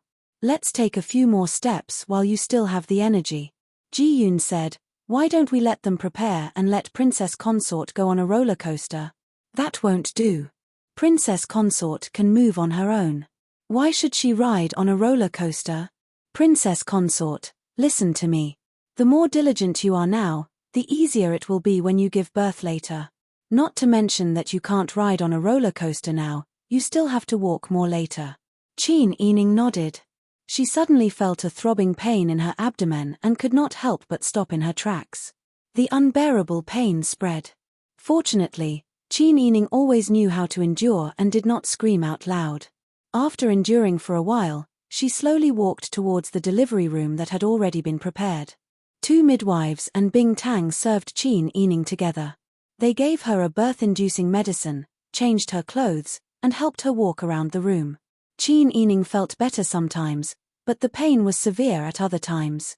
"Princess consort, if you feel uncomfortable, you can shout out. You'll feel much better if you shout out." Bing Tang saw Qin Yining like this and advised her worriedly. Qin Yining shook her head, "It's too tiring to shout out." A drop of sweat slid from her chin onto her clothes and dyed a small dark stain on her light red, wide-sleeved outer robe.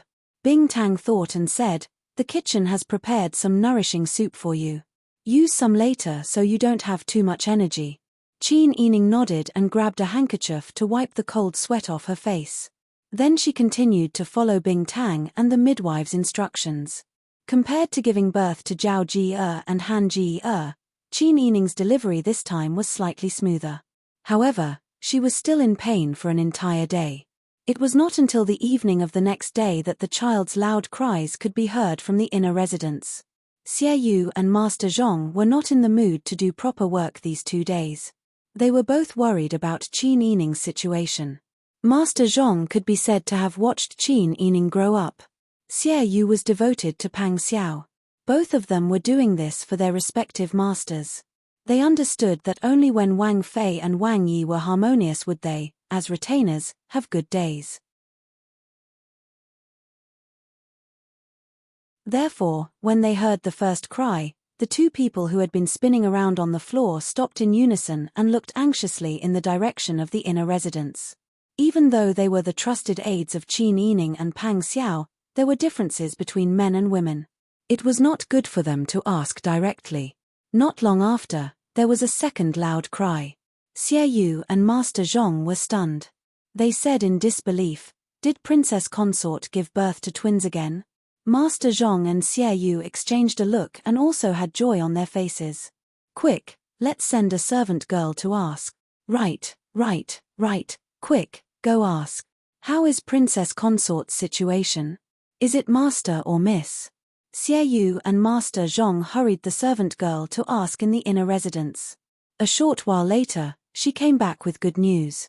"Sirs, Princess Consort gave birth to twins.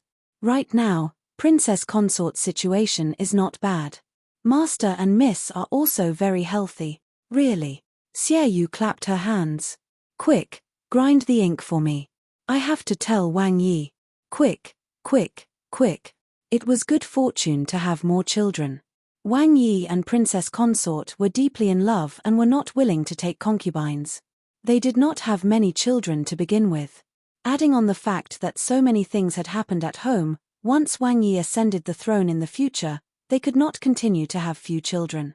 At that time, even if Wang Yi did not intend to have any other women, they would still persuade him. But they did not expect that Princess Consort would be so capable. After giving birth to a pair of twins, she gave birth to a pair of twins. His Highness was currently in a tense situation, and a pair of twins was a good omen for the dragon and phoenix. Perhaps what they hoped for could really come true. Xie Yu remembered the trust in Pang Xiao's eyes when he gathered his trusted aides and told them about how the family Qin and Yarrow family members had faked their deaths to escape. She remembered how Pang Xiao valued them and how grateful he was to them. She also remembered that no matter what danger Pang Xiao faced, he would not easily give up on any of them. He was such a benevolent lord, and now he had a pair of twins. This was a gift from the heavens to him. This was the good karma he deserved. Xie Yu's eyes couldn't help but moisten. When he found out that the family Qin and Yarrow family members had secretly left their hometown to save their lives, he was very gratified. Now that he found out that Pang Xiao already had 3 sons and a daughter, he was even happier. His hands trembled, and he didn't even notice that the ink had dripped onto the letter because he was too excited. Xie Yu wrote down his excitement and ordered someone to send it to the front lines at top speed. Qin Yining also heaved a sigh of relief and sent the good news to the front lines. "You're tuning in to the Dreamy Chapters YouTube channel. We're so grateful for your support, and don't forget to subscribe to join us on this incredible journey through captivating stories. Your generosity through donations truly makes a world of difference, as it's the primary source of revenue that allows me to expand and enhance this channel for you. Thank you from the bottom of my heart for being a part of this adventure."